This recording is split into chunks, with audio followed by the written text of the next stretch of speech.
welcome everyone to the 12.1 Mage Roundtable. We've got Forgy, Khaelt, Preheat, Azuna, and I, Porom. Just to introduce myself, I'm the one of the main theory crafters for Arcane Mage. I write the Wowhead guide, and that's about it. So let's go around the table. I think Forgy, you're to my left, so go ahead. Sure. I'm a mage player for the guild Pop-Tart Coindog, also known as the Dreadnoughts Guild. I work a bit on the Fire APL when I can. Sometimes I dabble in like Frost, and I try to focus mostly on like raiding. I do some keys. I played in TGP Global Finals like one time, but yeah. All right, Khaelt. Okay, I'm Khaelt. I don't do really much. I just play the game, make some videos, and that's it. I've raided in Honolulu, top 40 or top 30, but All right, Preheat. Hey, I'm Preheat. So I used to do world first raid. Now I raid more casually in Velocity. I don't know what our rank is, but we're somewhere up there, like top 50 or something. And I make guides and stuff. Although I've been a little bit more busy lately with a little one. Children instead. Yeah, making babies instead, or just one, just one.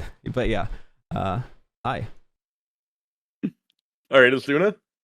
Hello, my name is Azuna, also known as Billy. I've just been a Mythic Plus Andy for like 6 years, just streaming. I raid, but it's not my main thing. But just been streaming for a while. I used to do a lot of MDI in Shadowlands, so hello. Good times. All right, so I think we can just jump in. I think the biggest changes right now are the defensive changes, right? We've got double barrier on all three mage specs. They tried to add that for Arcane only at first after ripping it away from Frost, and there was basically a mage revolution that happened as a result of that. They added a 4% avoidance talent, and they retweaked a little bit kind of the tuning around our barriers, and Frost got CDR on ice cold, and fire got fucked, basically. Is that right? Am I reading that right? I'm curious, Forgy, I know you're the biggest fire Andy in here, I think. How do you feel about what fire went through and came out with? Do you think second barrier is even remotely enough to address the issues there? I think that it will certainly. It's a welcome change to have the second barrier because of the added flexibility of the second charge, right? You have the opportunity to back to back, especially in raids where a lot of times damage events are pretty clustered together. The problem is just when we're already struggling so much and you see everybody around you getting these new toys, right? Whether it's like Arcane having a prismatic barrier or like Frost now has a really short ice cold cooldown, right? It just kind of it feels a bit like salt on the wound to sit there and then somebody says oh yeah, you have Cauterize, and look, Cauterize is a great tool, don't get me wrong. Cauterize is really good at helping you stay alive for a lot of these moments where something random happens and you might die, you're suddenly alive, right? Undisputable. My issue with it is that if the Cauterized existence, if the fact that it exists is the reason that we cannot get something more, the issue becomes then our defensive power is budgeted so much into something that we don't really have agency over. Because I don't get to press a barrier and get a big DR, or I don't get to press a 1.5 or 2 minute cooldown with insane DR, right? I'm sitting there and I'm like, please heal me, and then if I proc, heal me some more right now, please. Right? I guess with Sunfury you don't take the extra damage, but it's just something that it doesn't. You don't get much agency in your defensive power, and I really wish that we got something on the flip side. I also know what you guys think. So every class or every spec has a unique DR, right? Which is Mirror's image for Arcane, the new one, and then Frost has the ice colds, and Fire has the Cauterize, and it just feels like a 6-minute cooldown versus a 1-minute cooldown and a 2-minute cooldown, or whatever ice cold is. This feels a little imbalanced, and when damage events are so frequent, I actually don't like Cauterize because it's just 5-6 minute cooldown. It just feels too long, and it makes me feel squishier. Not a big fan of that. Yeah, I feel it doesn't 5 minutes. I thought they lowered the CD on it. Am I wrong? On Cauterize? no, I think it's still 6. Yeah, Still, I think it's still okay. 6. It just feels such a long cooldown to me. I don't know, compared to Used to be ice 5. It's cold. used to be And, 2. the new mirror image talent. long time ago used to be 2. But yeah, Oh, no, yeah. I agree. Like having Cauterize is kind of like it's great for a lot of situations. It all just depends on the guild's approach to how you're going to use it, right? Because in situations where they're not like looking out for the Cauterize, I feel like I'm very safe, and it's like this extra thing that I can use to get past something unforeseen, right? Like if something really bad happens in the raid and boom, half the raid dies instantly. As a Fire Mage, usually I'm alive there, whereas if I'm playing Frost, I'm dead, right? So in cases like that, it's great. However, in like late prog, it starts to get to the point where I'm like, hey, why am I not getting healed? And they're like, oh, you have Cauterize. You're fine. You have Cauterize. And it's like, that's not what that's for. Like, that's supposed to be for accidents. I'm not trying to proc this on cooldown, right? So it is kind of like a mentality thing. Statistically, Fire Mage has like pretty good survivability, just like looking at Warcraft logs, but I don't think that tells the full story. Well, I think the problem when you look at Warcraft logs is it's really more of a story of who's the first person to die in the raid more than anything, right? And that tends to be the people with the lowest health pools and lowest effective health pool, right? So like mages, rogues, Windwalker, right? It's the specs that don't have like a get out of jail free card like DKs where you can just hit a button and you're full health again, or hunters who have 4 fucking, million health to begin with, right? So I think that there's a bit of a disconnect there from when people look at Warcraft log statistics on deaths and what the information's actually saying, because really fire's pretty low mitigation, and after caught you're kind of defenseless a lot of the time, it feels like. So yeah, no, I think Warcraft logs is a little deceiving on that. So I'm curious. Sorry, go ahead. I tried like season 1 in midnight. I was very desperate with my friends to make mage work in dungeons, so I tried like Fire Mage as well in like plus 19s and 20s, and we went into like a Magister's Terrace, and the fact that you just don't have any like options to press any defensive just felt horrible. And at some point I was just like rotting down, like of my health, I think on the last boss of Magisters, and I'm like, yeah, I have Cauterize, bro, it's fine. I procced it, and then I died like 3 seconds anyway because it just does virtually nothing. Obviously, we all know that Mage is pretty bad against rot damage, but I still think Fire Mage specifically does not really have that many answers in M+ currently. Like the only spec I feel comfortable like going into high keys next patch is Arcane, and like maybe you could make Frost work with like with the reduction of 30 seconds of Ice Cold, but Fire Mage, I don't know, back for every external possible still. Like in the raid, it's a completely different scenario, but in Mythic Plus, I don't think the second barrier is really gonna make you like super viable in Ice. Yeah, more on that point, like the fact that Sunfury is looking better too is like so excellent for this, because I feel so much safer on Sunfury than I did as Spellslinger. Like there's a lot of pulls where you just, like you recognize throughout the dungeon, there's, 3 or 4 pulls where it's like, I would have probably died there if I wasn't Sunfury. It's comfy. It's nice. I like the new mirror image thing. Yeah, there's a huge disparity in the hero talent defensive space, right? Like for Arcane specifically, for Spellslinger, you've got the bigger barrier when you're low health, which is like in one vein great against rot damage, which is one of our weaknesses. But on the other vein, it's like you're already low health and you're waiting to get low health to optimize that talent. And it's like you're taking, an unnecessary risk there that no one else has to think about. But yeah, the refraction talent for Arcane, I think, is the real game changer, because essentially what that's doing is giving us 10% effective HP against an initial instance of damage. The problem is that this patch is like pulling back from those one hits, you know what I mean? And those surprise moments where you take a ton of damage, and instead it's going more towards rot damage, which Mage doesn't really have an answer for, and refraction actually is kind of a compounder for rot damage risk, right? Because it doesn't mitigate any damage, it just delays it. So instead of taking, the final tick of an instance of damage after 8 seconds of taking it, instead of it being 100% of that damage, you're taking 140% of that damage if you refracted up to that point, right? And so it actually becomes a bit of a liability in some ways. Granted, I don't think by any means that really matters. I think merely a setback for Arcane, the Sunfury trade, I think that kind of offsets any problems that the spec might have had going forward. I think that's like I'm amazed that they haven't nerfed it, right? Like 8 seconds long just seems completely bonkers insane to me for what it's doing. Yeah. I will say, like, on the point of the compounding effect of the stagger dots from the refracting images, I think that's a point not to just. I think that's really important to focus on, because like if we rewind the clock to something like Paladin's week 1 prog, right, where you have this like constant ticking damage, and you have these divine tolls every 20 seconds. If you had refracting images back then, divine toll suddenly is a scarier moment, Yeah. because you're actually having the dot ticking on you when the divine toll hits. Now, granted, obviously you're gonna have the refracting images still as part of the toll, but you know you're still taking that damage extra at a more concentrated part of the damage of the profile. I would have actually.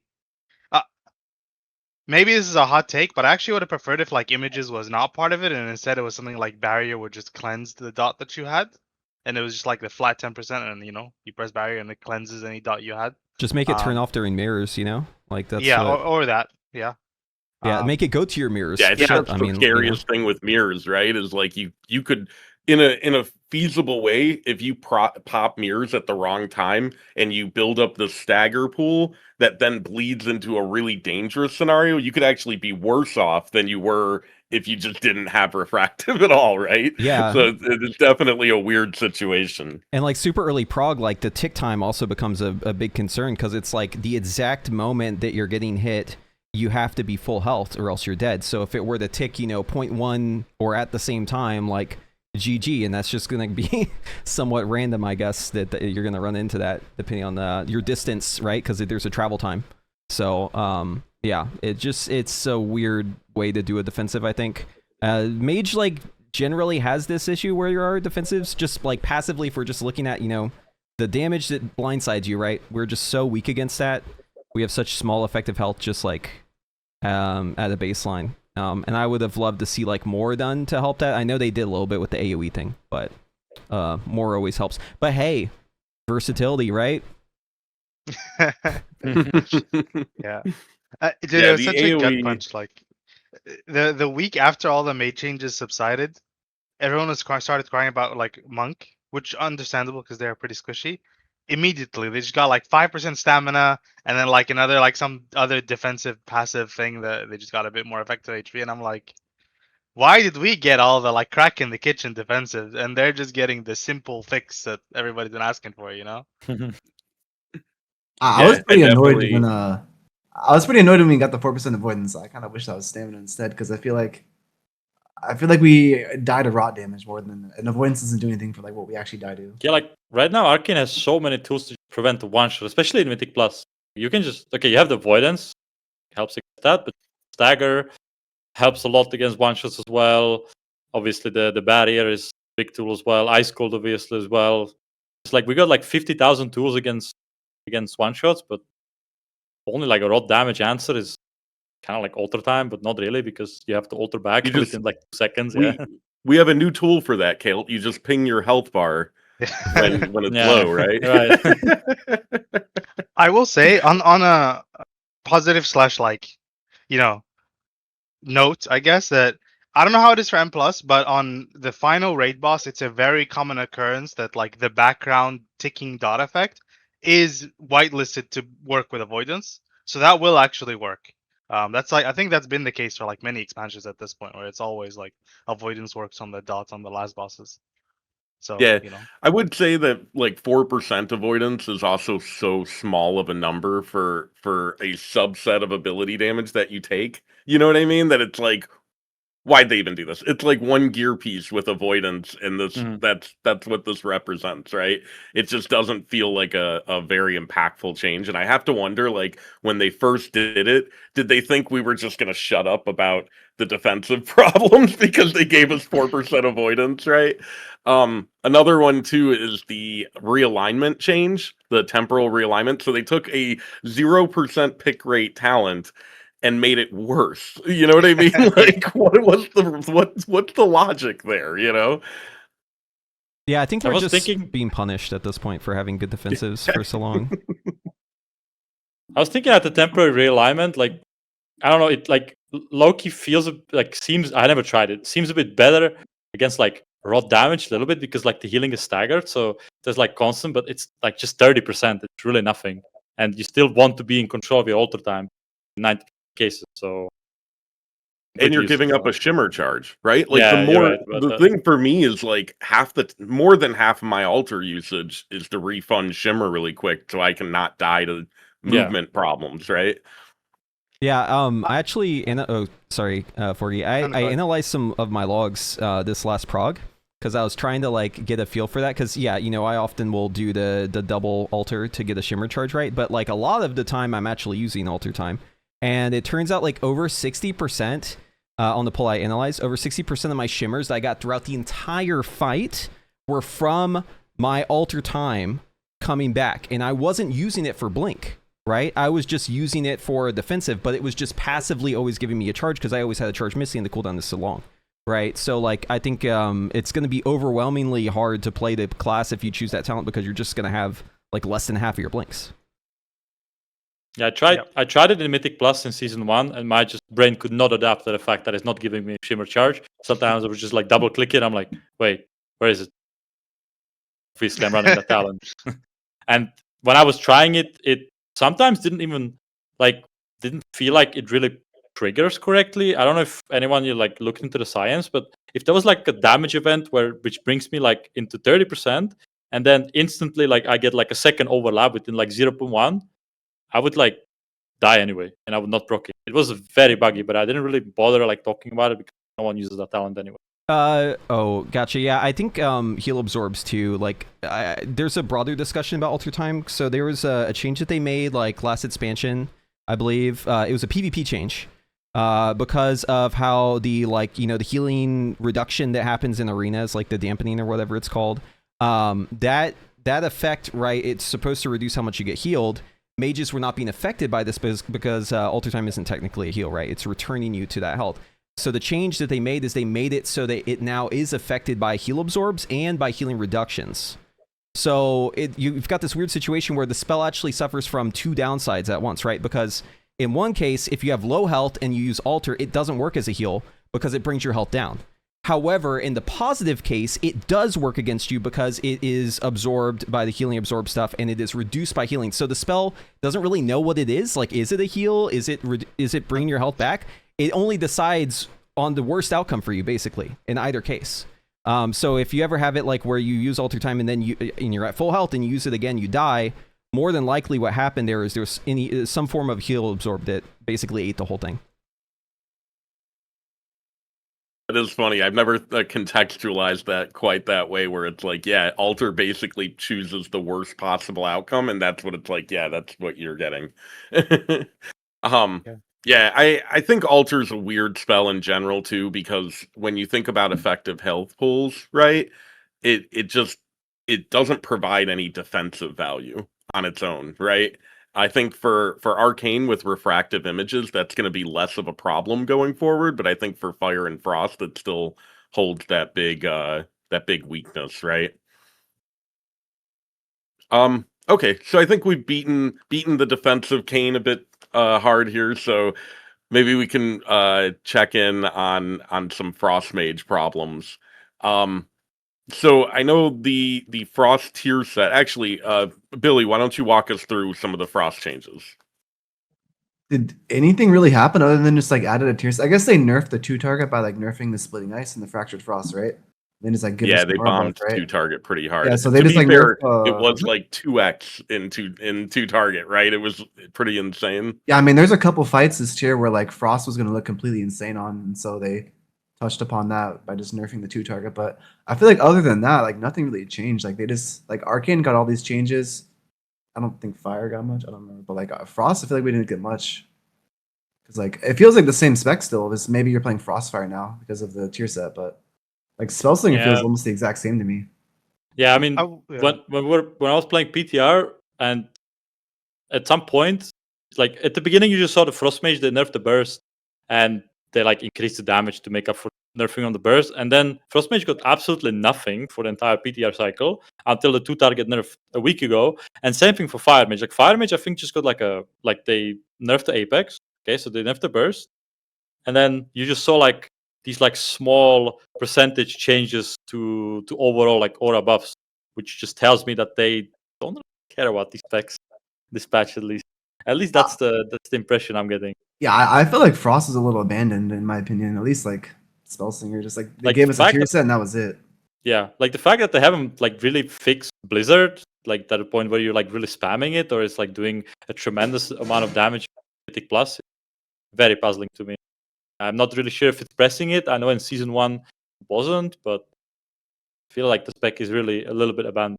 I also like in terms of Mythic Plus too. I think Frost has this like problem where it just has this like uncapped AoE problem where like I don't know if you guys ever done like a Spellslinger Frost key this last season, right? Like do like the first pull of a dungeon, you probably getting beat by a bear druid. Like this happens quite a lot, and I think that's a big problem with Frost, especially Spellslinger. I don't think Frostfire is as bad. I could be wrong, but like Spellslinger, like when that was the meta spec we played, like you were just getting beat by tanks on the first pull. Yeah, like in It's Algatar, terrible, first yeah. duel, you were just tank damage there. I remember, and they could have maybe fixed that, but by revolving a few talents around the Blizzard, but didn't. A little bit abandoned. The other I part. still feel like Frost is paying for the Shadowland season for that in terms of AoE, but I don't remember that. Frost, Paying like, for icy propulsion yeah, 8 like years Orb later and or whatever. Blizzard, Orb and Blizzard are just like still doing nothing. Has the 2-target been nuked, by the way? I thought it just affects like flurry damage, right? And the ice lance, but still heavily benefiting from the shatter damage, no? When it comes to 2-target. My understanding is it's still potent, but for a while there, Frost on PTR was doing double damage in 2-target, Yeah, right? It I was think- like Marksman Hunter last season, right? It was really effective, and they basically gutted that. I think it's like 50% more in 2-target or something like that now. The biggest nerf is in the Yeah, stack it was- target one, They- right? They nerfed the Ice Lance, like you said, but they didn't nerf the Shatter. But surprisingly, the Ice Lance is actually a pretty decent amount of your damage. I think another part of it also is that, especially when you're looking at specifically spread to target, our current 4-piece in the season 1 is the Fingers of Frost increasing of the shadow damage, right? Which is actually quite strong for a spread cleave. But now we have this GS stuff that has no real like smart spread cleave effect, right? Because unfortunately GS does not work like Ice Lance when it does the spread cleave. So you kind of lost that avenue of your 2-target as well. Yeah, and that's yeah. what got hit hardest too, was like the Glacial Spike cleaving stuff. Yeah. Yeah, okay, so there's like an opposite side of this argument though, like and maybe I'm just a Frost hater, but like why did Frost have like this free 2-target cleave when the other specs, like, are they doing something like this? It's like it felt weird that Frost was just like this, the option that had that, it was like a situation they basically created where if the raid ever had spread cleave, which this last raid had a lot of encounters like that, it would just be the de facto choice unless the tuning was just like absolutely terrible. And I'm okay with Frost having this niche. Like I think it's cool that it had it. I think it was just a little too free, so it makes sense for them to bring it down. I guess I'm just not sure if I think like losing the tier bonus in addition to that is going to feel a lot worse than if it was just like in a vacuum. I don't know.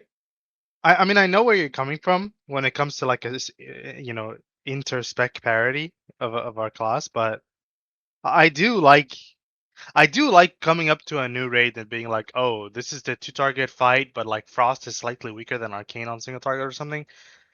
And then I have to make that choice of which spec I'm gonna play based on the numbers, what I value, and like actually trying to weigh the niches or the balancing around each other. I personally like that choice as somebody who's down to play all 3 mage specs.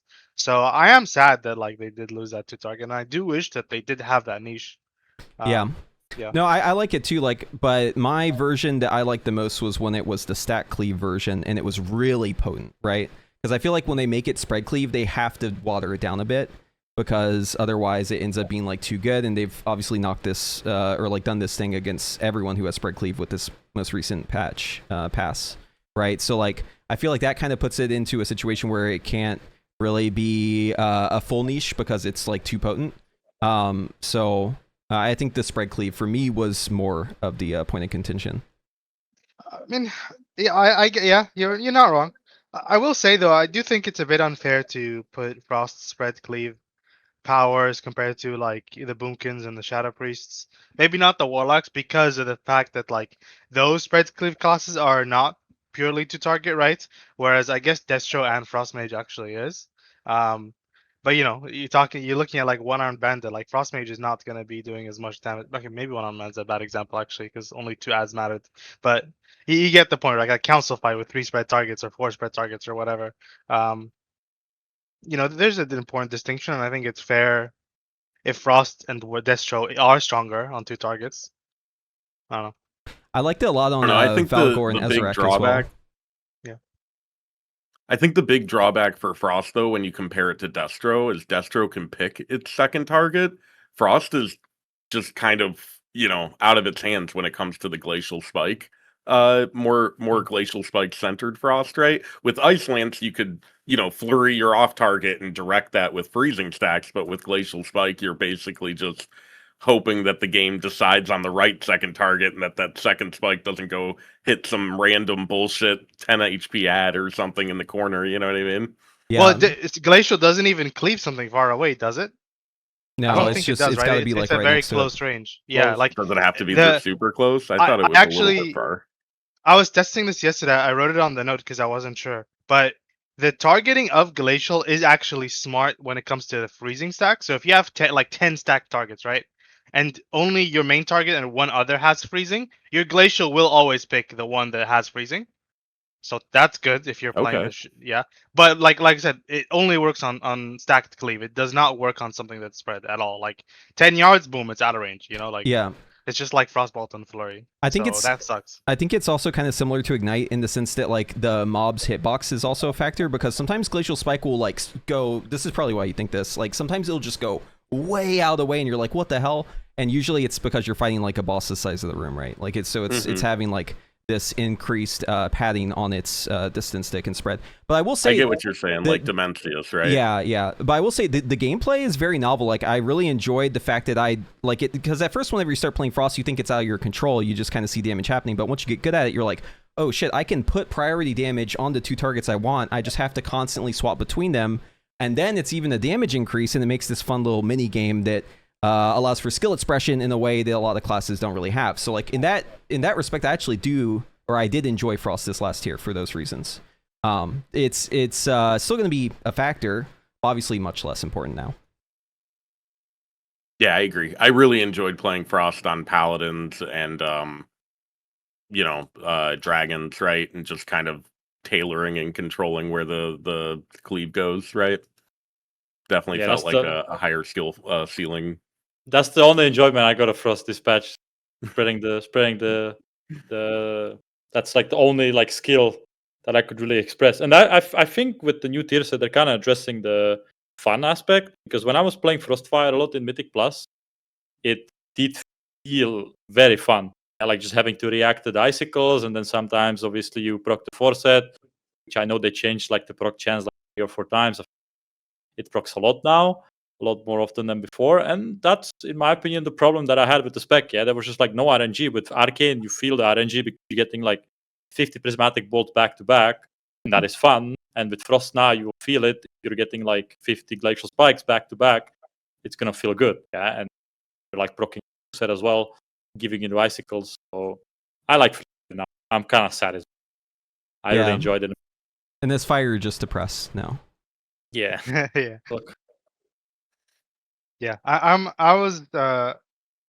usually a Frost hater, but I actually really loved Frost this first tier, and I'm excited for it going forward.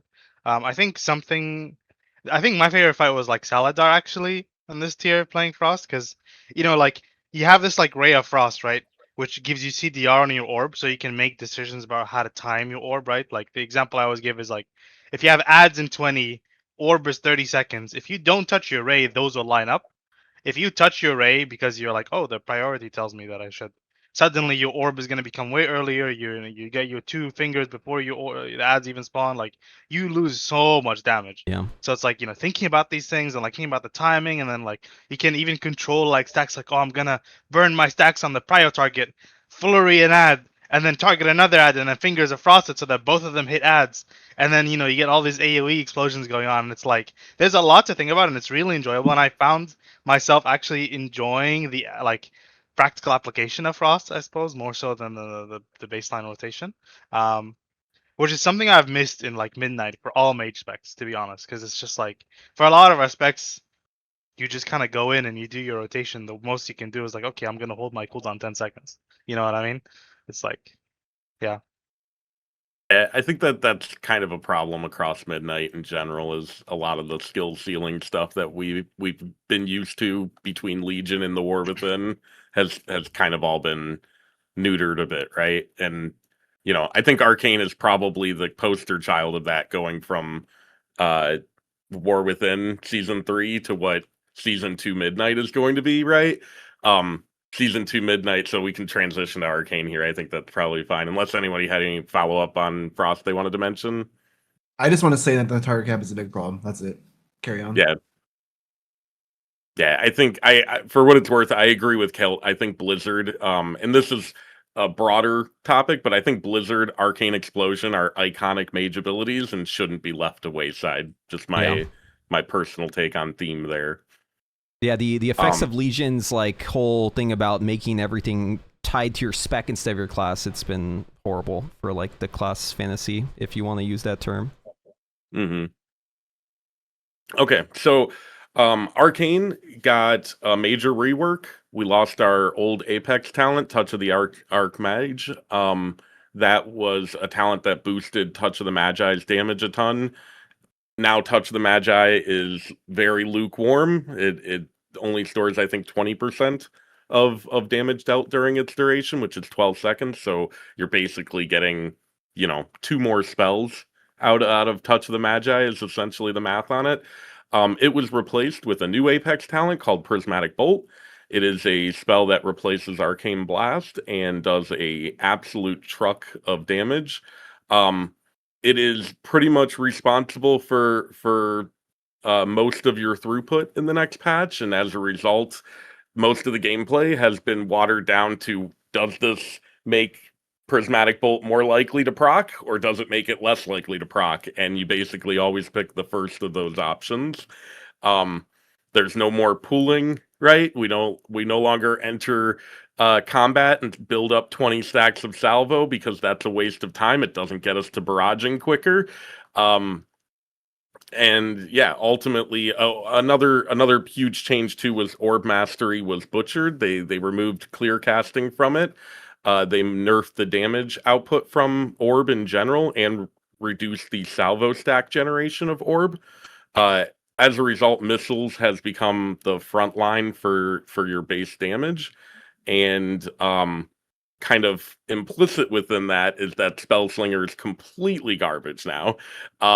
It requires way too many talents than you could possibly have, and ultimately, as a result, Sunfury is essentially taken over. It's the premier rotation, which I'm happy for, because Spellslinger is super determinative, and it is not a fun rotation as a result, in my opinion. So what do you guys think about Prismatic Bolt and the new new Spellslinger? I mean, I have a little bit controversial opinion, but I am a dopamine fiend. I really like RNG specs. My favorite iteration was Legion Fire Mage, where if you proc the Pyroclasm or the Gul'dan Blitzing Combustion, that was the make or break of your DPS, right? So I'm a little bit of a fiend when it comes to that. I really like RNG the game, which is why I also enjoy the PTR Frostbite as well. So I understand it has its cons, and that the fact is that you will just not be doing damage samples, and I can feel that in dungeons as well. I go to the first pool of the dungeon, I do my rotation, and then I'm not proccing any missiles, I'm not proccing any prismatic bolts, and then I look at the damage and I'm doing tank damage. Then we wipe, go again, I start proccing, and then I do way more, 300k more damage on the first pool. So I understand, but for me, I like Prismatic Bolt. Maybe they could move out the power a little bit away from it more, by nerfing it. I actually thought they're gonna maybe nerf the RNG aspect of it even more, but all they did was just nerf the damage primary target by 20%. Call it a day. Nothing else to my knowledge. So yeah, I like it.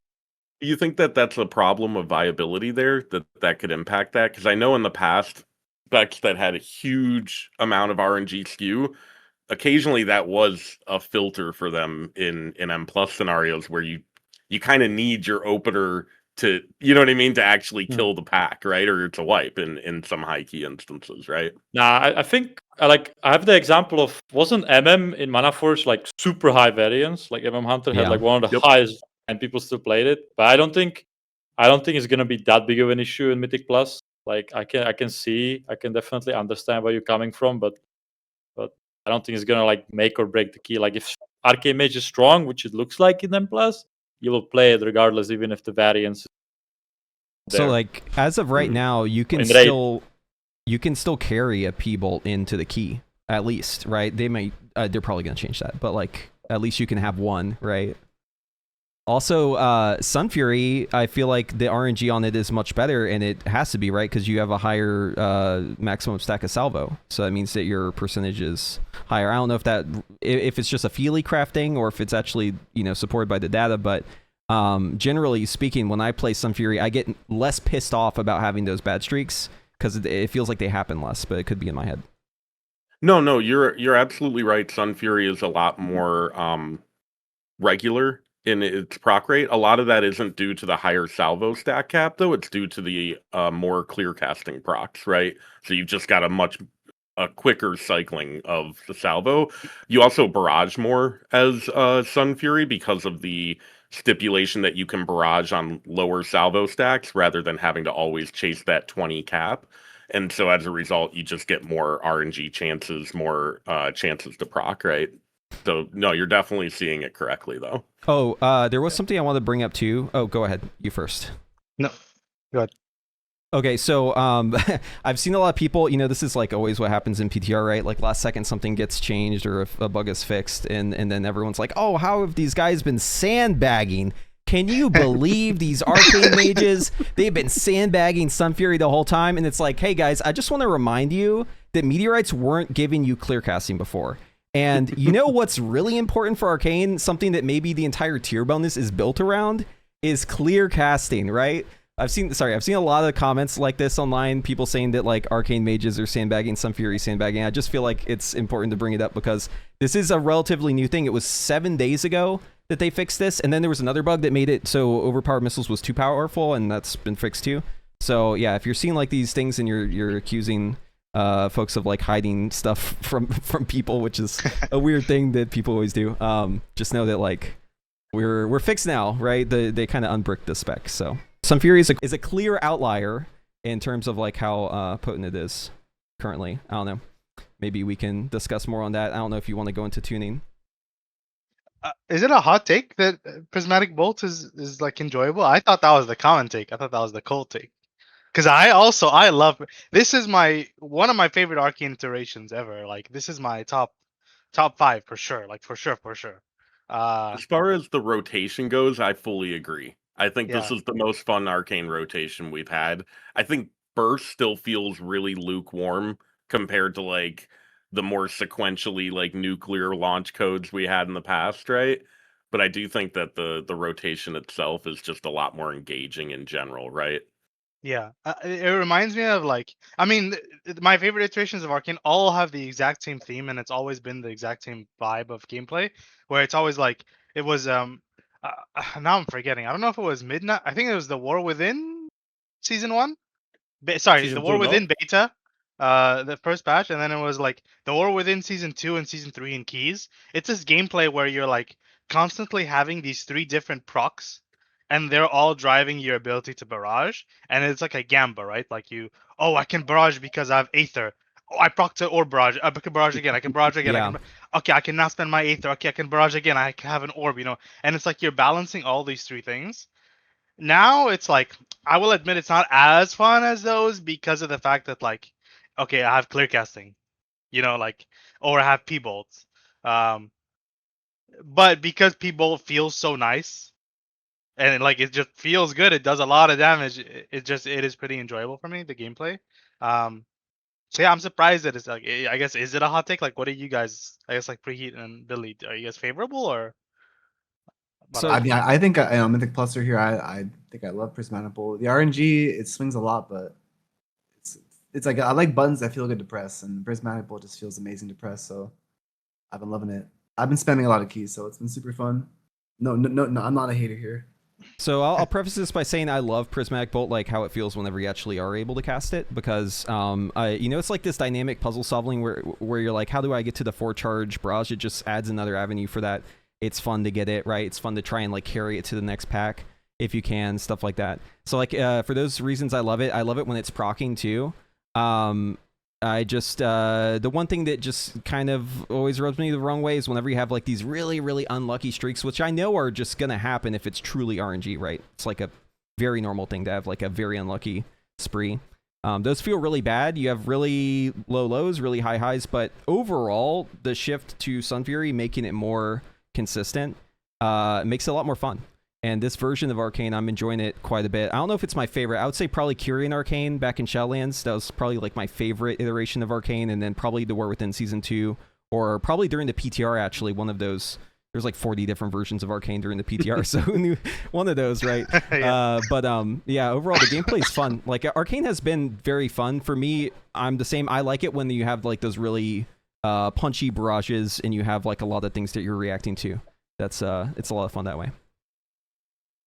Yeah, I think for me, Prismatic Bolt is like it's a really interesting thing because on one hand, 0-charge Arcane Blast is the most like reviled, hated thing about Arcane over the past decade, and Prismatic Bolt has the same cast time as 0-charge Arcane Blast, but because you get like this healthy animation that mirrors up with the damage that it's doing, it just feels incredibly better. I also I really like the combo of when you get that P-Bolt lineup with the barrage going into your touch, and it's like you surge, you P-Bolt, you barrage, you touch. It feels really just viscerally good, right?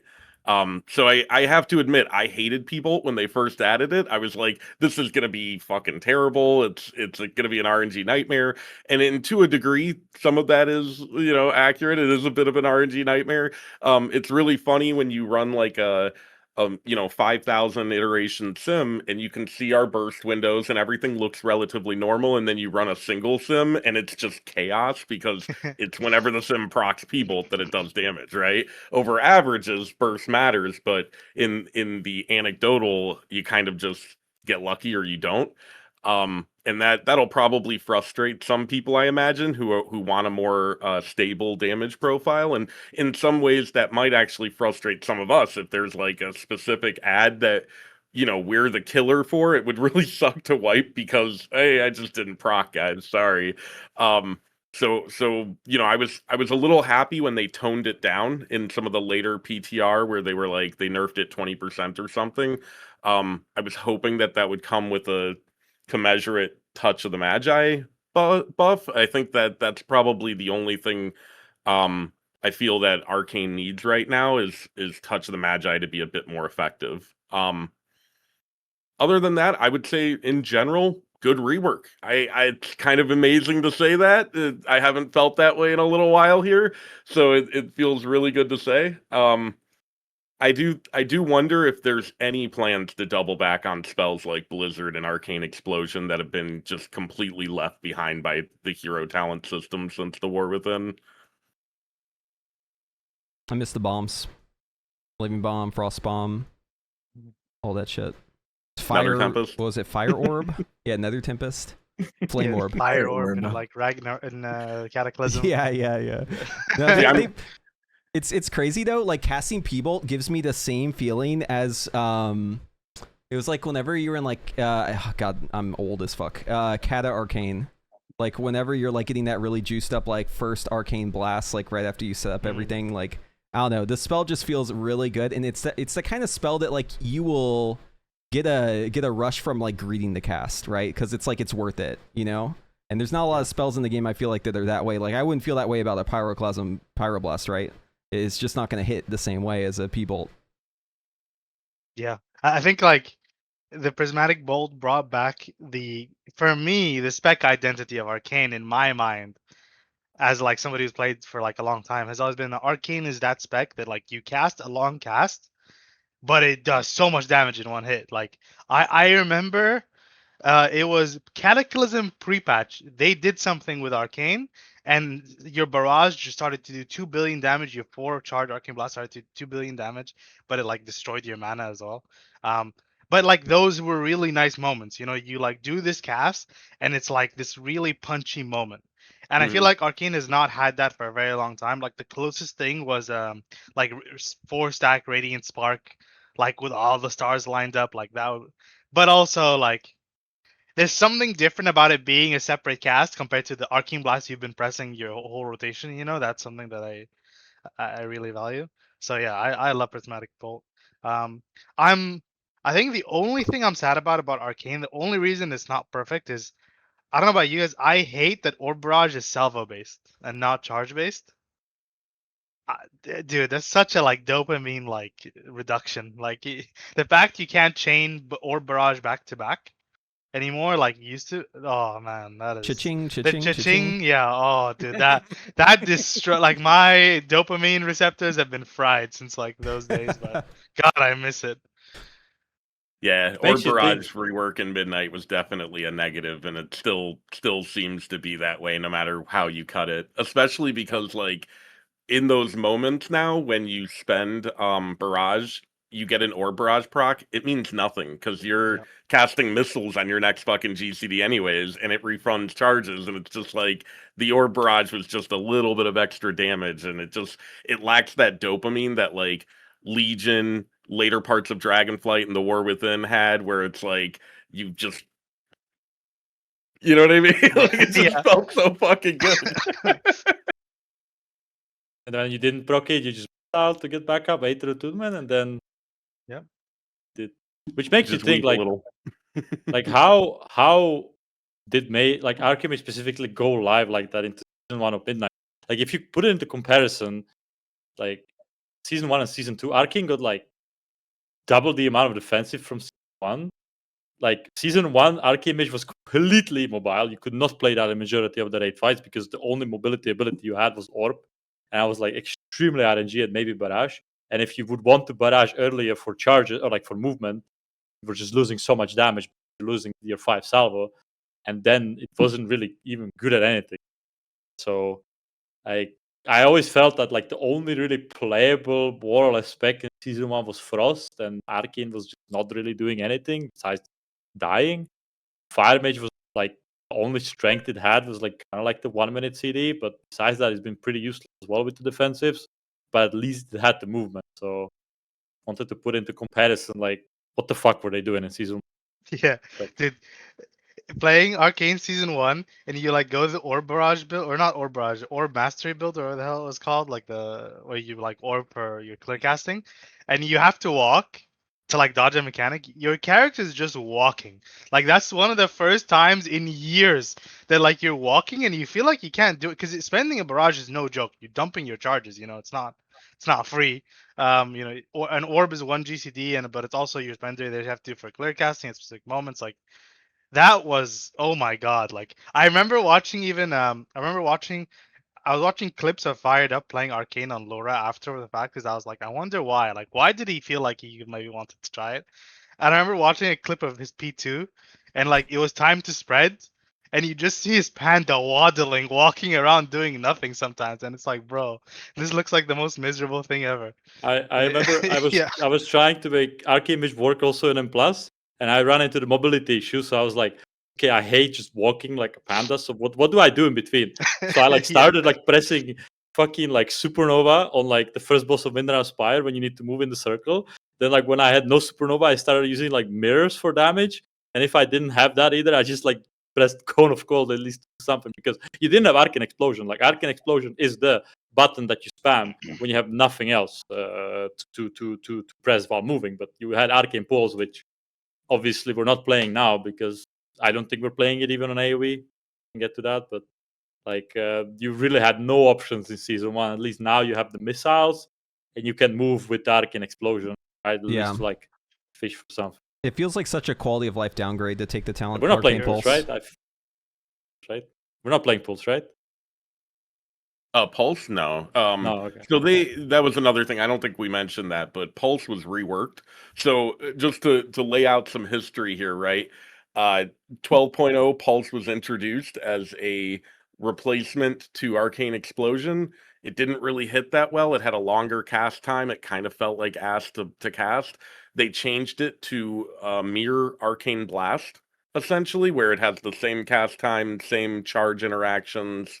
And currently we're playing it for AoE dungeons or whatever. Some people don't even play it then. It just kind of what damage profile you want. But in 12.1 they're changing it into a 15-second cooldown that restores charges per enemy hit, and it's kind of just another orb. Like, it doesn't really make sense, that rework, because like we already have a 20-second cooldown that essentially does the exact same thing.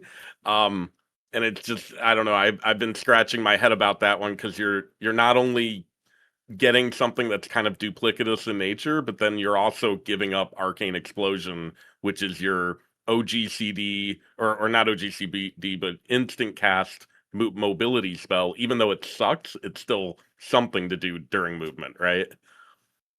And so like the reverb talent, I thought it's gonna get reworked, because right now like really do anything, since it used to at least do damage, the pulse, right? And they completely reworked it just to give charges, and the reverb talent probably like is zero. I'm not like really expert in the number, but it has to be completely useless in terms of Well, numbers, even on AoE. it's funny because the coefficient on it is really high now. Like, it actually does have a good damage coefficient, but it still has a longer cast time. So it's like that's washed out, right? And it ends up just being barely ahead of Orb in uncapped AoE scenarios. And then you get down to like 8 targets and below, and it's worse than Orb, and you're just like, why the fuck would I ever take this, Yeah, I thought they're gonna change it, but they just gave up, I guess. Yeah, They yeah. heard our feedback. I think that's Midnight in a nutshell, right? Is let's start a mage rework and not finish it, and then we'll figure out which spec gets to be viable this season and finish that one only, right? So like last season we had Frost Mage as the only viable and kind of complete spec, and this season it seems to be Arcane is the one who drew the long straw. You're completely correct, because when I'm a kind of like a PTR fiend, Billy is as well, and we're like impatiently, like Zorta's just waiting for the blue post, right? And I have like all of them compiled in my head, and like I said earlier, it was just like complete attention on Arcane and nothing else. And then when you check other classes like Frost DK and like Unholy DK, they had like 10 lines per patch, like we're reworking this like damage, like the damage pattern and like the damage breakdown. And then the other specs are just like damage increased by 10%. And then when you see Arcane like 10 lines, you kind of see the image where they're going with this, right? I'm like, Yeah. It seems kind of obvious that now they're like kind of dividing the resources or whatever for Arcane, and maybe it's gonna be something else next. Maybe that's just my interpretation, but really did feel that way this patch. Yeah, like that some spec got definitely forgotten. Yeah, the thing is, like with Arcane, is this like rework that they did, they got it to a functional state. The problem is that there's still patches that they just kind of like left afterwards, right? Like the reverb is a great example. Like it's still to me like shocking that it's like 50% for 30%. Like the reverb itself, I know the pulse coefficient is high, but the coefficient on the reverb is like 30%. So it's like a 200% spell power for a 50% chance. So EV of 100% spell power, that's like one missile tick. Like I'm not investing a talent point for one missile tick every 15 seconds, if I spec reverb.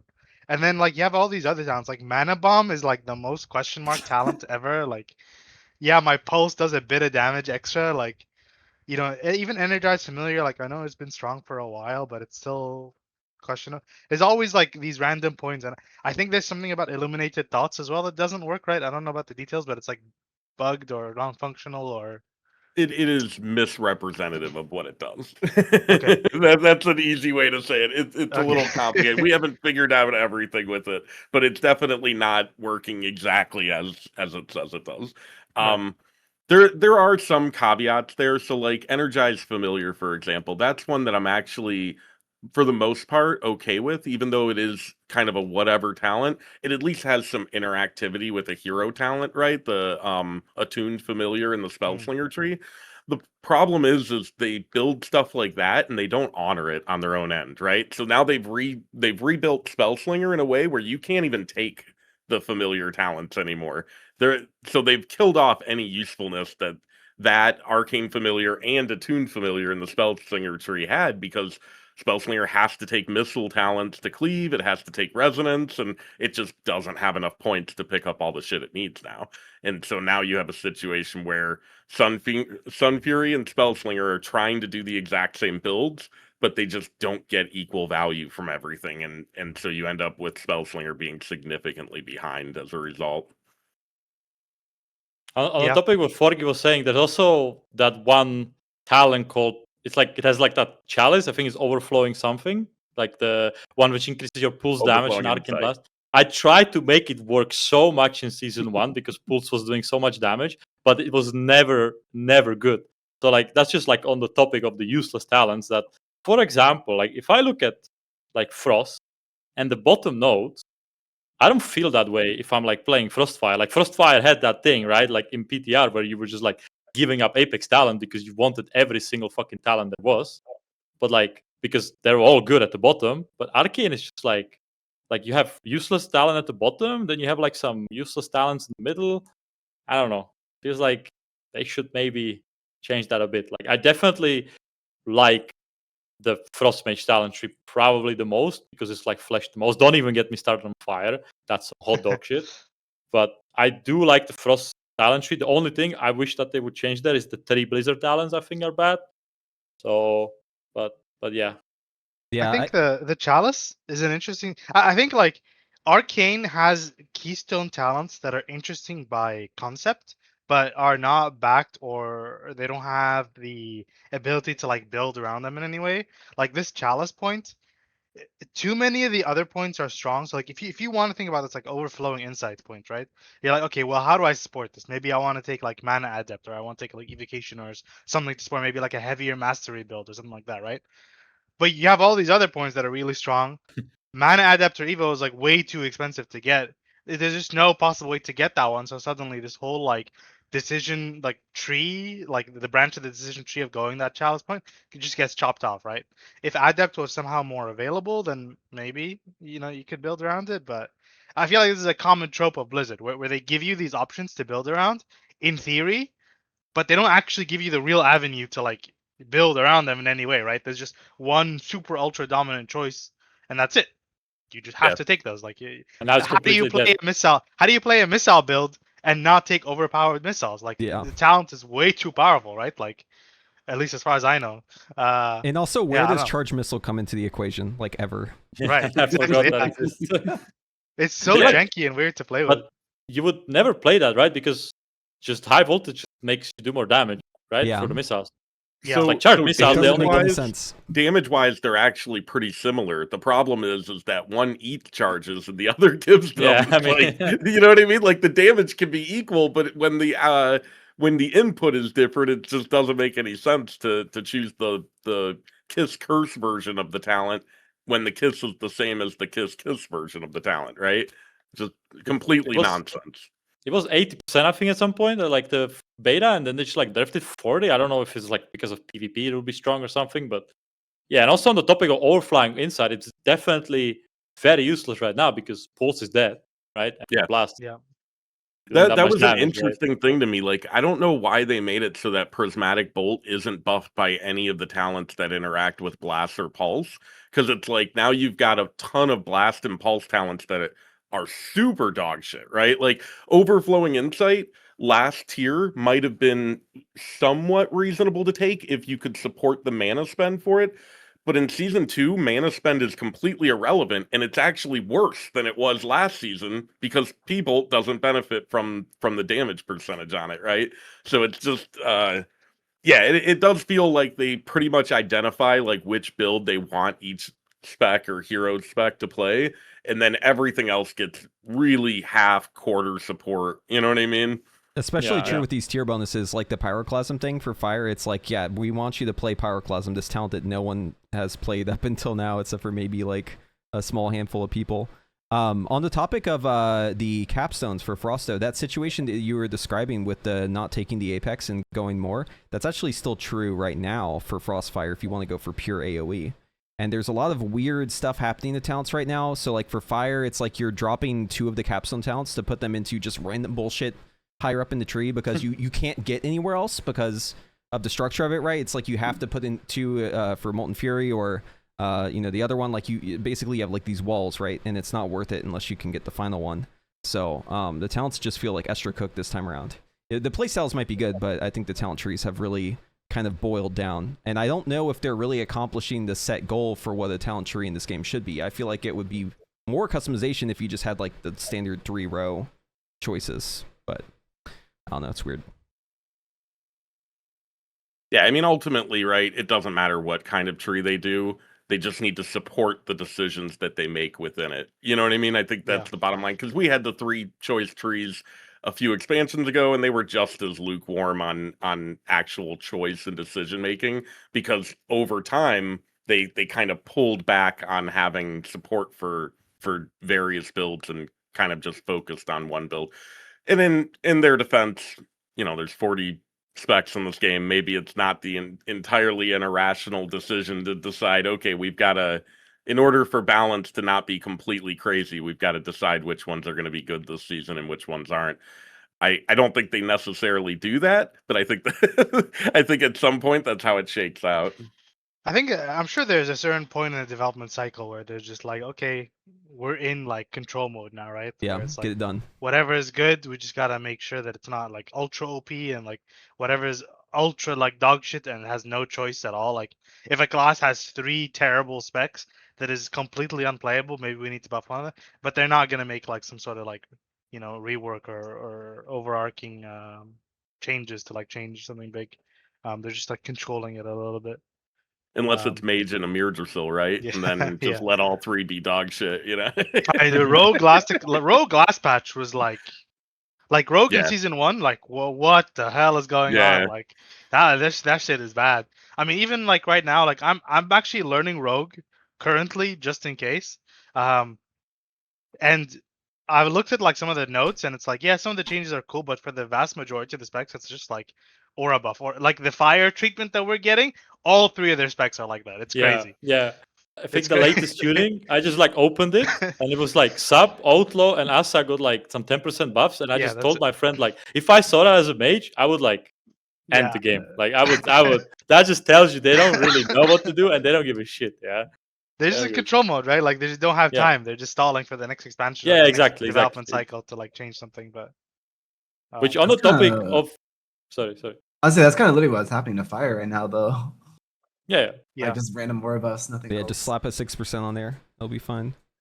To be fair, if a spec is dog shit, you put enough aura buffs on it, everybody will play it eventually, You'll play it, but having fun on it is a different question, right? I mean, like, I'm not a doubter of the statement of do big damn and have fun. Like, there have definitely been specs where you play them and they're weak, and you're like, man, this is awful. You give them a numerical buff, and you're like, wow, this is so much fun. Yeah. I've had that myself, and I think denying that is like, I think, to me, just like empirically false. But yeah, on that point, still. I think if you took last season's Fire, like the current season, and if you just gave it a buff and made it like high damage, like the tuning would be higher than the rest, I think people would actually say, you know what, this Fire rework in Midnight is so good, like it's so great, because ultimately most players don't really care about the design, right? That's like for the nerds like us, like a lot of the people playing it just want to like do the big number, right? So you can have like a spec that's amazing design, but if it's bad tuning, then everyone's just gonna say it's bad, and they're not gonna think any further than that, right? And it becomes every now and again, you get a spec that is both fun and good, and that's Spellslinger Arcane in season 2 of the War Within. Yeah, I'm actually like kind of glad going into this next season that Fire isn't good, because oh my god, I don't want to be playing this Pyroclasm stuff, man. Like if it was good, I would actually be suffering. So like I'm more than happy to play Sunfury Arcane. Yeah, speaking of Fire, we could probably transition a little bit and talk about everyone's favorite mage spec right now. I think just real quick, there's one thing I really am happy about Arcane is that there's no more mana problems, which I think that was like a effect of the Arcane Pulse. Like you ever play Mythic Plus, you want to like hold your cooldowns at the end of like a boss fight. It's like sometimes you're just starving on mana, and I'm so happy to see that that's gone. Like that was the stupidest thing ever. I think. I Yeah. definitely felt that in season 1 as well. Like because the Sims are running on the fact that you're pressing search pretty much on CD, so you like regain the mana in some way. But then you go into M plus and you're holding your surge in season 1 for like 20 seconds. You're like, bro, I have to Yeah. like barrage every second cast. Like, bro, Tanks going what the into fuck Like, is this? like a 1 or 2 charge barrage. Just for Yeah. them. Yeah, the horrendous. So I'm definitely. And then you're like, how do I get rid of haste, man? I need to like remove all haste from my gear. Give me more mastery. Yeah. The same is true in raid. Like I did Lura as Arcane last week just for fun, just like try it. And like you have to hold your cooldowns for the ad sets, right? So it's like the first one, the third one, you touch on the second. And oh my god, man, it's like the tank is empty, and you got like nothing to do because you have pulse. So it's like, what am I supposed to do here? I agree. Like having more mana just feels really good. I was also dropping the mana talent on PTR just because like I feel like I had 0 mana problems playing on PTR. So it's, Oh yeah, you mana don't then? need it at all. yeah. Yeah. For what it's worth, even beyond our conversation, right? I'm in like a world rank 350 or something. I know you guys all rate at a higher level than that, and some of you key at a higher level than I'll probably ever do at this point. But ultimately, mana is a problem way more for people at a lower end, and I think that for Arcane in particular, the spec has always had this overarching theme of being really difficult, and a lot of that is just people mismanaging how they're casting. They cast too many Arcane Blasts, they go and then the spec's dog shit immediately, right? And so I think that this change, getting rid of mana, is just always going to be the healthy play for Arcane from a fun perspective and from a viability perspective at the lower end, where skill floor becomes an issue when you have mana being relevant. Okay, so enough about Arcane. Let's switch off to Fire. I think Preheat or Forgy or one of you want to flip a coin and walk us through what changed with Fire Mage? Oh, sure. Yeah, I mean, honestly, not that much changed. Your set bonus has this. If you're around for the war within season 3 or 2, I think it was 2, where they were like, we're gonna make tier sets for these off-meta talents that nobody has played before. We got one of those, like now you have to play Pyroclasm. You don't get a choice because the whole tier set's about Pyroclasm. Even Frostfire, which hates Pyroclasm, like historically, is forced to play Pyroclasm again. So yeah, you're just shoehorned into that. The effect is a guaranteed crit, which I will say is kind of like, I'm undecided if I like it or not, because I like it in the sense that like it feels nice to have something that you can kind of play around in single target on like outside in your fiddler. Like you have these moments where you're like, okay, well, I have a heat shimmer, I don't have a heating up, and I'm gonna Pyroclasm. This is a cool moment for me to go for a Pyroclasm heat shimmer, compared to if I had to wait for a hot streak or something like that. And also it's just like reliably strong. The downside of it is I don't feel good pressing it in combustion, right? Like I'm sitting here with a guaranteed crit spell that takes a while to cast in a short window duration buff, which is my most important buff, that gives me guaranteed crit, like, and there's no interaction between the two. Like there's like small damage buffs from like capstone talents and stuff, but yeah. I don't know. I know you're not a big Pyroclasm enjoyer, Preheat, if I recall right. You don't like hard casting Pyroblasts? I do Or- if it feels good. The problem is that they haven't made it incentivized enough for me to feel like I'm getting my worth out of it, right? Like if I'm hard casting a Pyroclasm, back in time in Legion with my Bracer proc, I'm loving that, right? It's great, and I feel like I'm not wasting my time. Now it's like, because it does such little damage, and also because of the design of the talents, like for instance, Fired Up, right? Like the Apex talent. There's a lot of weird anti-incentives with it, where it feels kind of bad to do it quite often, right? Especially like Glorious Incandescence proc, you have like one Fire Blast charge, you're like hard casting a Pyro, you get a proc from Fired Up, okay, now you're at 2 charges, your Glorious Incandescence is about to come down, like you're gonna overcap on Fire Blast charges now, and you're like stuck in this hard cast, you can't break it, you have to just commit to it, and then it goes off and it doesn't really do anything, it hits like a wet noodle. So like I think if they made it feel like you're actually getting like something really awesome, something poggers out of it, I wouldn't mind it at all. They just haven't done that right. And I think having the hard cast too, like it's a little disruptive to the rotation because fire feels like this, you know, crazy ADHD spec during combustion often. And then you have these times where you're just doing like these long pyroblasts that it almost feels like you're like paying the tax man on them, right? It doesn't really feel like you're getting much out of it. Like Forgy mentioned earlier, I really like specs which are hard casting something and doing a lot of damage. So like the Prismatic Bolt is my favorite, and I also like Pyroclasm, but this iteration of Fire Mage, it is fucking horrible. Like I think you guys mentioned it, but like the biggest issue I have with Fire Mage is that you're in the combustion and then you like get the Pyroclasm procs, then you're like overcapping on something, like you're overcapping on like 50 different things at a time. You don't know which one to spend first, and then like okay, if like for some reason you're like, yeah, I'm gonna like, you know, like use my Pyroclasm, then you're overcapping on IBs. Or if you're okay, I'm gonna use my IBs, you're gonna overcap on Pyroclasm, and then you see like the Pyroclasm go from two stacks, 10-second duration to 2 stacks again, 20-second duration. You just want to like out of 4, right? I think the design is just like contradicting each other.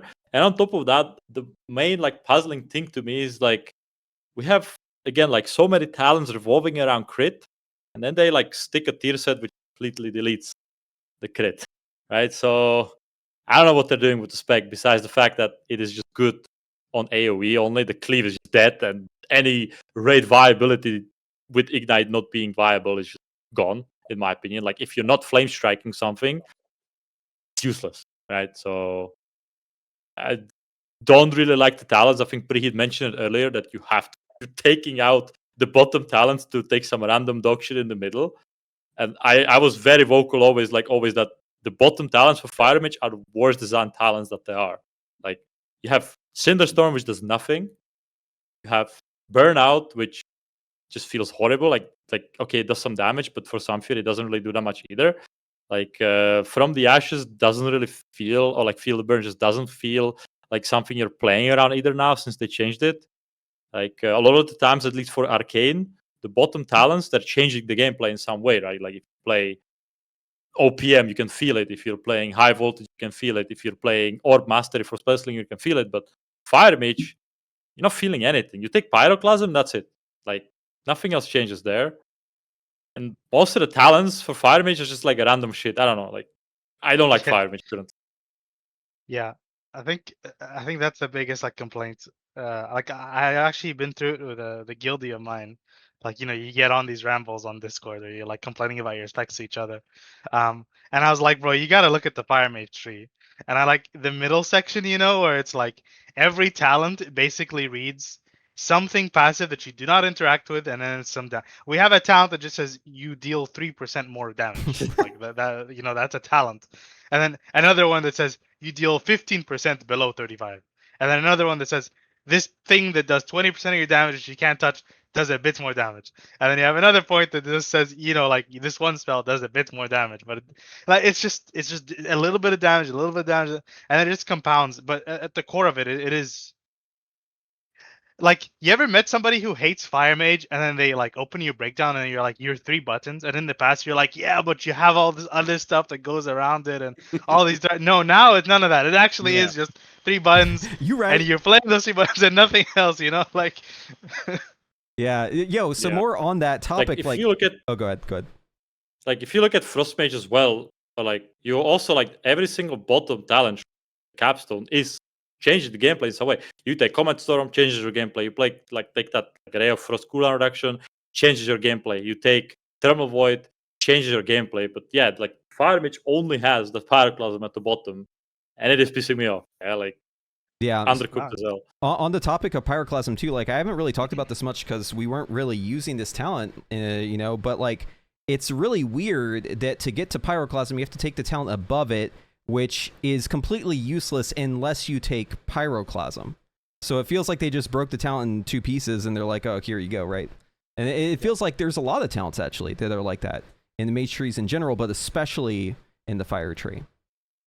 I think for fire, it's almost more a capstone issue, right? Whereas Frost and Arcane have a healthy kind of capstone setup. And there's also, I wonder how much of that is actually just the gates in the capstone area. Because you go down the lines and there's some decent value talents below them. But then like Wildfire and Fire's Ire. Why? Why are they the Yeah. gates? You know what I mean? Whereas you look at it like Arcane's gates, right? You've got Prodigious Savant and you've got I forget what it's called, the one that increases Salvo's potency. Those are very clearly and obviously good. Whereas like Fire's Ire, if I'm in combustion, you know what I mean? Like half of the spells of half the talent's effectiveness is already removed from it. You know what I mean? It's Yeah. just yeah, I wonder how much these gates are kind of fucking Fire, because like yeah, like Burnout and Cinderstorm shouldn't necessarily on paper be as bad as the fact that we're just never picking them, right? They're 3-point talents, right? Yeah, like, that's really exactly. the issue. And and if you're gonna make a capstone cost 2 points, like you better make it worth it. Like it's got to be strong. It should be something that you want to put 1 point into if you have an extra point, right? But instead, it's just the opposite. Yeah. And if you're gonna make, like, I'm even okay with the 2 point and it being weak if the ultimate reward that I'm getting in the end is like actually worth it. It's just like you go down like the Fire's Ire row on the far right, and it's like, okay, I have like a pretty weak node. Pyromaniac, what I'm a big advocate of the design of this talent. The numbers on it are terrible. Like it's so, and then Cinderstorm is nothing to write home about, and it also doesn't really work. Like the part about it spreading ignite just straight up does not function, by the way, like at all, and it hasn't since beta. And it's just like, what's going on? You know, like why do we have I'm paying 4 points to get something that is probably worth, like the 4 points value is 1 point in some of the other specs. You know, it's like, what's going on? And like Preheat mentioned earlier, like this situation has gone so bad with a lot of our capstone area towns, like the third gate, that we're straight up taking points out of this area and just going up above. Like what some of these passive points, which are just like 3% more damage, are just straight up stronger, because you know our points at the bottom are so weak. Do we know if they ever fixed Master Flame, by the way? Because that one's also bugged. I remember, like it wasn't actually dealing more damage. I remember there was something about it in beta, but I don't know if it. I don't know the current situation about it, to be honest. I think it works, but unless there's another bug I'm not aware of, at least. But, yeah. I remember we were like testing the burnout value on this. You were doing like some pretty extensive tests on it. Yeah. I think it ended up working on live. It's just like a weird PTR thing. But anyways, the point is just that like there's a lot of this stuff that just feels like either it's not working for design reasons or tuning reasons, or it's just straight up not working, right? Also, another talent that is just weird is like conflagration. Like it's such a strange talent to be included here, and it's also just never been picked. So, yep, super weak. Yeah, I don't know. The whole row, the whole bottom, like unironically, every point in this section, there's not a single point in this entire third gate that I'm happy about, like straight up. Because like Pyroclasm, a lot of people don't. I'm a hardcast enjoyer. I like Pyroclasm by design, but the numbers on it are not amazing, obviously, right? But like every other point, like Khaelt said, feel the burn, you can't play around it anymore, right? Like the closest thing you can do to playing around it is like, oh, I'm gonna double slam IB right before my Pyroclasm, and maybe I can fit another one. Like that's the extent. It's like, oh wow, I'm getting 4% mastery on one hardcast. It's so fucked too, Forgy, because that was the crux of BFA, right? Like that was literally all of the fun of Fire in BFA up until, you know, Lucid got added in EP or whatever. But it was like, how did they fuck this up? You know what I mean? They could have just left it alone, and it would be a much better experience than what it is now, where it's just even Shadowlands had like bullshit, right? Even Shadowlands had that infernal cascade, no? Like it was working. It was longer. I think it was like 4 or 5 seconds, obviously, so it was much easier to play around. But it like was the core concept. All fire damage too, so it worked with trinkets and shit, which was really interesting as well. The Terminus Beacon, dude. I remember that shit. It was also like only in combustion as well. Like that one was a bit more unique because it was only combustion that you could proc Infernal Cascade. So you had some like thinking about like, oh, how do I min-max this a little bit more? Can I like stretch things out a little bit? Can I get extra value after the combustion ends? Things like that, because it was budgeted a lot more powerful since it was more rare. And now, yeah, it's gone. And it's just like, it's a victim of the rework they did in Midnight, where it's like, okay, well, we're removing add-ons, so we need to dumb down the game basically for casuals to play with that add-ons. But like with the CDM in the game, like you do not need more than the CDM to play with Feel the Burn. You know what? Absolutely do not need more than CDM to play around old Feel the Burn. So it's just kind of like why is that gone? You know, it just makes no sense. And then I remember there was like a change where they're like, it was the one that made me laugh where they were like, "Oh yeah, we want to reduce complexity of fire," and then they changed brainstorm. That was in the old class tree, Yeah. and it was like, what? Like, like of all the things that you're gonna remove, it was like brainstorm, the thing that actually nobody paid attention to. I don't know. Things are just very backwards, and I'm really upset about some of these points. I think the one that lacks the most, or the one that has like no potential at all for me, is the like the very middle capstone, which is usually like the one that defines your spec on a lot of cases. The fire one, I think, is the one that is the most boring. Um, you have Which is buff and two, buff, yeah, right? it's like burn it all, slow burn, like two things. They do the exact same thing pretty much. It just slightly depends on which number is a little bit higher, but they're both super boring, and I don't really understand what's the point here. Yeah, I don't know. I don't want to sound like a broken radio, but the situation is horrendous. It's bad. There's like one thing that was Yeah. really fun with like the burnout timing, right? Like this season where it's like you could time it your combustion because you had to time it like way at a time, and there's low RNG would fire it up, but like you want it to pop, and it's like sometimes you intentionally even like maybe not go for that last pyroblast just to let it fall so you get that big pop. And like his talent's just too expensive. Like we don't have enough points to get that, plus the one that we're required. So I kept saying I think Fire Mage. I honestly, guys, you can take a bet. Like, you're gonna get rework in season 3. I think, like, if you look at historically, like season 1 was Frost, now Arcane. Surely season 3. We were like saying Fire that Mage. before this patch, and we're Arcane still got it, here. so. no, I mean, I it's guess, yeah, because Arcane fire got something, scales but- so well. That's why it's gonna be the spec in season 3. Oh yeah, Monkey with grenade. I think Blizzard Blizzard just needs to address the elephant in the room, which is just Ignite being terrible, right? Like Yeah. Yeah. that's like the whole that just everything Like- about it. Like whenever I was playing Fire Mage on PTR, it was like good for like 1 or 2 weeks where it was like decent. So I was like playing it because I was so bored of Arcane. And in my chat, all the fucking time, it was like, this is Flame Strike, boring. I don't want to play this. And it was like 500 times, right? Like people just want the Ignite. They want the Pyro. Not only that Flame Strike is so clunky for a lot of people, it's not fun, right? Like when everyone talks about M plus beta nowadays, they're just like, yeah, bro, like this AoE bad, like Boomkin, like Pyro is just better, right? So that also affects a little bit of the viability of the M plus, but the main aspect is just not fun. It's not fun to Ignite is just Ignite. like way more interesting of AoE. Like Flame Strike is just like another version of like Rain of Fire, like Starfall, or like Earthquake. Yeah. Like Ignite is like the class identity. And like Yeah, it's no, like- no one yeah. wants to play the Flame Strike. Just like you saw it Yeah. in my chat. I don't want to Yeah. spam Rain of Fire is on fire. Like I don't know. Yeah, I think they're just afraid of Ignite because Ignite is like so hard to keep in line. Like it's so hard to manage, and it requires a lot of like tuning knobs. And I think that maybe that's why they're like not approaching it. But I agree, like Ignite gameplay is always more fun. Like I think about like the most fun I had in Fire. It's like Legion Bracers, or it's like having Corruption Mastery, right? Like where Ignite is just like absolutely insane. No, crit master, crit. Oh, the corruption. golden that was crit, The best, that was the fun too, 100% yeah. crit build. Yeah, oh, the 100% credit, the goal, the golden crit build, right? the golden credit. Yeah. I remember seeing that video.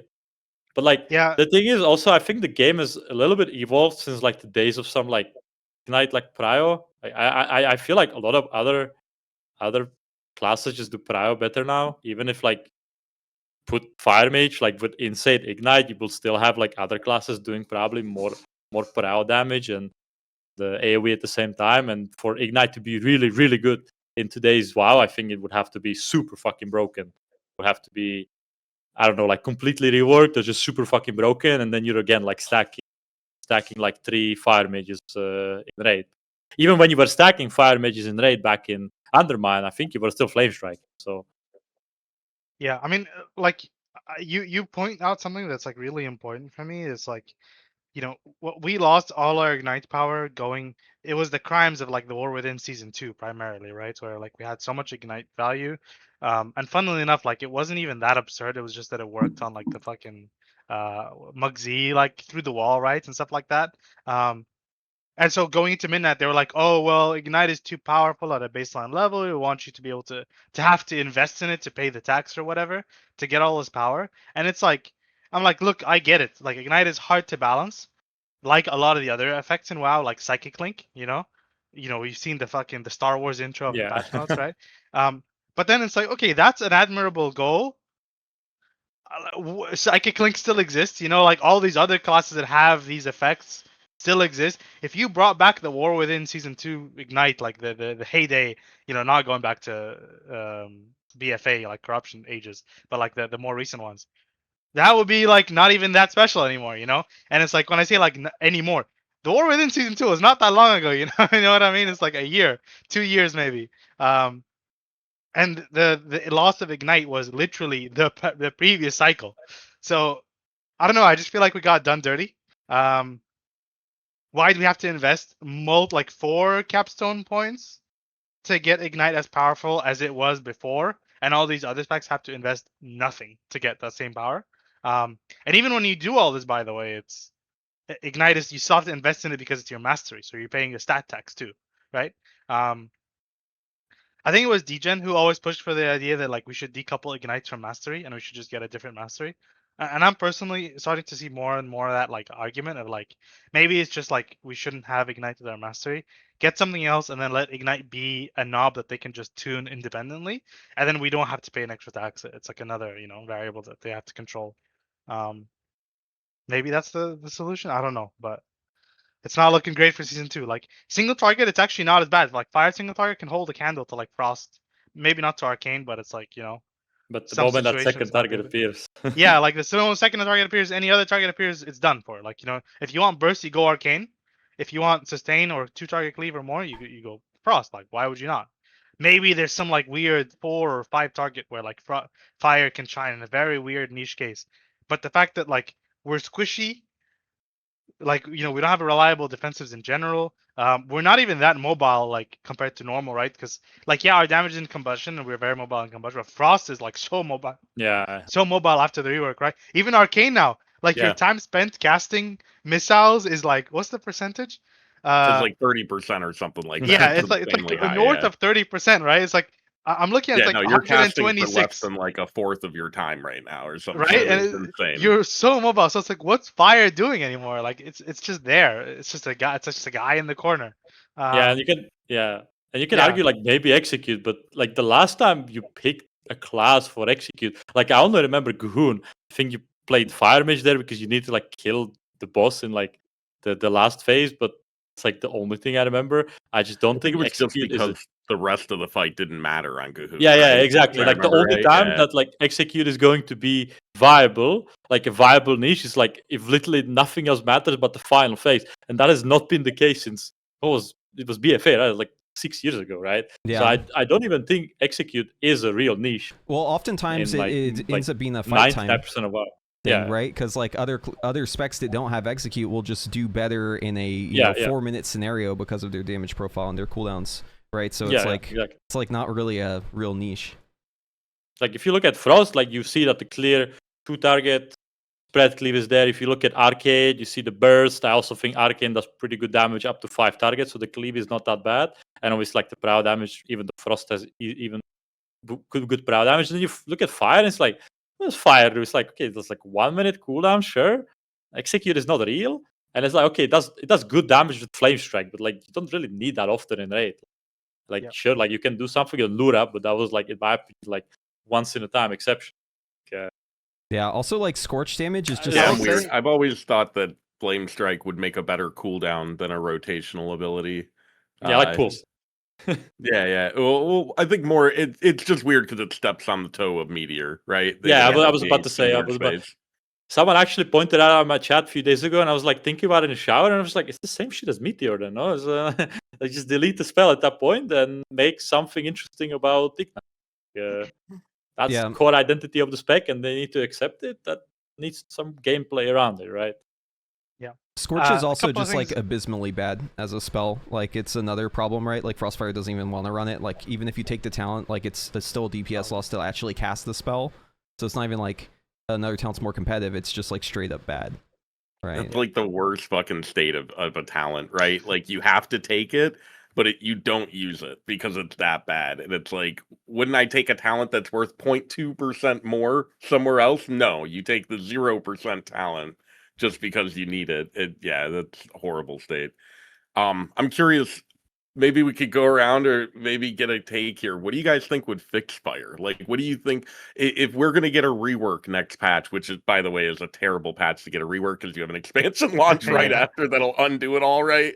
But if we were going to go into a rework for Midnight, what do you guys think? What's the thing you want to bring back? Because I think for me personally, like Master Blaster is it. I think fire needs something to track and be interested in that's like a constant thing to a plate to spin or something like that, right? So what do you guys think? Feel free, whoever. I think for me, I think the thing I don't like about fire is how low your damage is outside of cooldowns. I mean, just in terms of M+, it feels like it's not like that flexible of where you can do damage in. It's like you just press your cooldowns and then you're at the mercy of cooldown timings. It just doesn't feel good to me. I think Yeah. I think Sun King's Blessing helped with that a lot.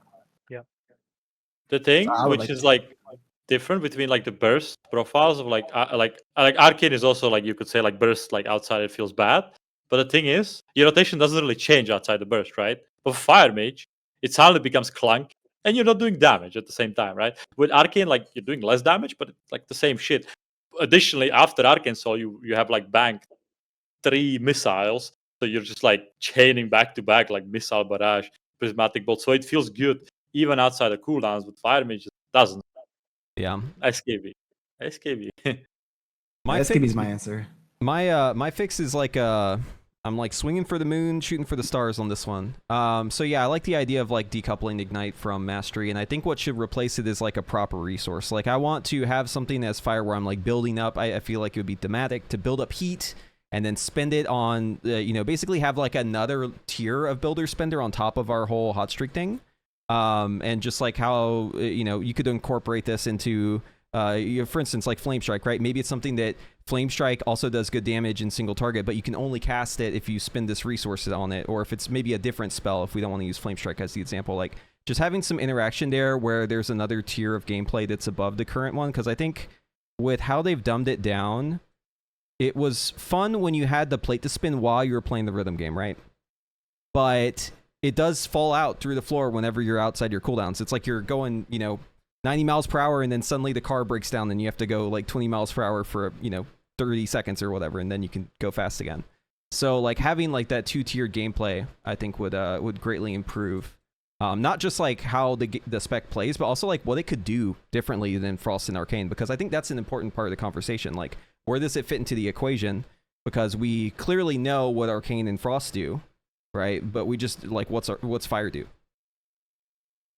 Yeah, I completely agree. I think that like I don't know if it's just like introducing one thing again. Like I'm one of the biggest SKB enjoyers, but I think like if you brought back SKB in its current state of the spec, I don't know. Like it might feel better like in doing like M+ or something like that, having a bit more damage in filler.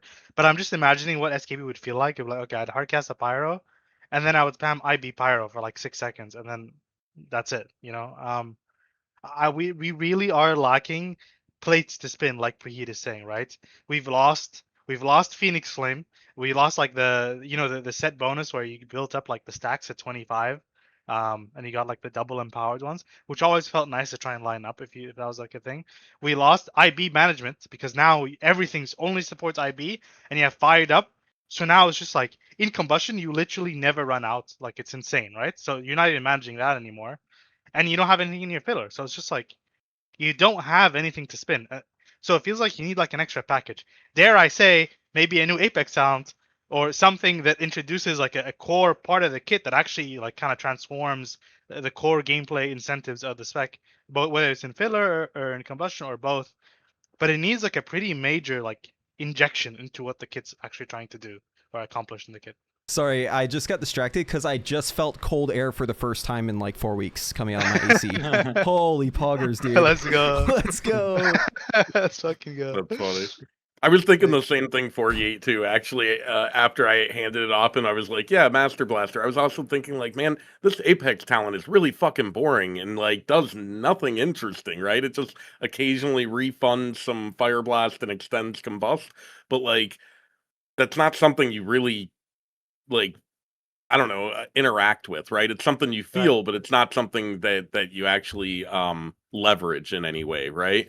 And so it would be interesting to have an Apex more akin to what, Arcane got, where it's like something that is leverageable and something you interact with. So Not only do you not leverage it, it's the fact that it actually takes away something else, because the moment you inject so many IBs, Fire Blast, into your rotation, suddenly the IB management game is gone too, right? Yeah. So you actually you don't interact with it and it kills another one. So it's like a Mhm. double-edged sword. It's really bad. Yeah. I really, really dislike this talent. Dude, Forgy, Lucas, yeah. and I spent so long on the Fire APL trying to figure out if there was any version of pooling that like had any influence on the damage, and it was just like, dude, we don't have to think at all. This is insane. Like, how is none of this a damage gain?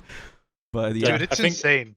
Like it's you play live, you go and you like enter combustion with 0 IBs. You press combustion, you press like 1 pyro, suddenly you have 3 IBs out of nowhere. It's like, what just happened? Like, do I have spontaneous combustion on? Nope. It's just you just get so many, and it's just like it's crazy. I think at some point spontaneous combustion was bugged. It was giving you 3 charges. And then like Yeah. you wrote me about it and you told me it's not even DPS increase. I'm like, what? And it's like you told me because like you just like obviously you press the combustion, you get 3 of them back anyway. Yeah. So why the Yeah. fuck would you play the spontaneous combustion? I was like, yeah, this spec is cooked. yeah. For Like, one talent point, you're getting 3 times the value, and you still wouldn't want to take that talent. Yeah, it's It really tells you something about that talent. It's bad. funny too because like BFA Fire, to keep going back to that because that's like the last time Fire was insane, right? But you think about Fire Blast management in BFA, and like you had way more Fire Blast charges than you needed most of the time after Lucid was introduced, right? But you still managed them because of Yeah. Blaster Master, right? And so it was like to your point, Forgy, right? There's a system there that the Apex is taking away from instead of adding to. Like you can have resource overflow, but you need a way to make it make sense, to make it, to add a skill ceiling to it, right? Right. And like, I mean, look, I'm not a huge BFA Fire Mage enjoyer. Like, maybe that's fucking taboo to say amongst like people who enjoy Fire Mage. Because like, for me, the core gameplay wasn't actually what made it fun. Like, the skill expression of Fire Mage back then was like, okay, what is the timing of my combustion? What is the optimal moment for me to like be doing this giga ignite that spreads everything? Whereas like, like you still had small mini games. You had like your Rune of Power, you had your Blaster Master that you had to like kind of manage it, and you had so few outside of combustion. I had this like analogy with my friend whenever we'd look at logs. We would like, outside of your filler, are you building houses or towers? Which is just like, are you spending your IBs willy nilly, or are you actually trying to build like a triple stack even in filler for a little bit more squeeze, more juice out of the squeeze? Sorry, for your Rune of Power windows at least. There was more stuff to do there. There's none of that now. You don't have a good ignite. No Rune of Power, obviously. I'm glad for that. And yeah, like it's so empty. It's so empty. It's bad. I can hear the community's collective admiration towards you for saying that you're glad Rune of Power is gone. I think a lot of the community hates whenever someone one of the mage influencer type people say they miss Rune of Power because the skill floor for it was very low compared to what we have now, right? Yeah. I mean, yeah, it was skill expressive, but it's also super annoying. Like super annoying, right? I don't have to deal with that shit.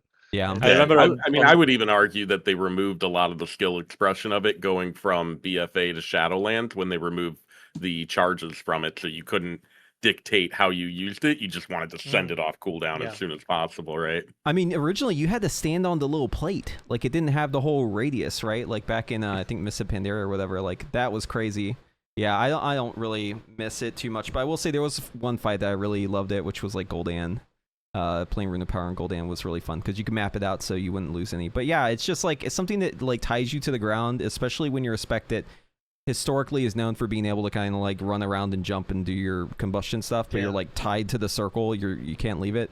It just feels really bad. Yeah, the suggestion that like if we were to keep it, it was always like make it so that when you shimmer, it follows you one time or something like that. Like if you play League, like Gwen W, something like that. My favorite fight was actually Rygalon with Rune because you could like, I remember figuring out this like, I don't know who I was watching when I saw it the first time. I was like, wow, that's really smart way to play around Rune of Power. It's like you put it kind of near a wall, but like not super close. so that when a swirly spawns on you, you can blink into the wall. So that because you blink into the wall, you don't go the full distance. You stay in your rune, but you dodge a swirly, even while you're hard casting and stuff. That was really cool. But also take it away, like I'm glad it's gone. But yeah, I don't know. We just need something. The fire's shit. Very sad. All right, good times. So I think that that's kind of all the topics that we had laid out. I put in a note here about UI improvements, but I don't think there's necessarily much to discuss there. I think things are trending in a better path that they were on last season, right? We're getting more access to buff information and stuff like that. But ultimately, I don't think a whole lot's changing for Mage in particular there. It is still weird though that like if you go into PTR and you go into Frost Mage, Mass Barrier is still listed as a cooldown that you can bring in there, as well as Glorious Incandescence is still listed as a buff for Arcane that you can put in there, and it's like it does nothing now. Yeah, there's a lot of.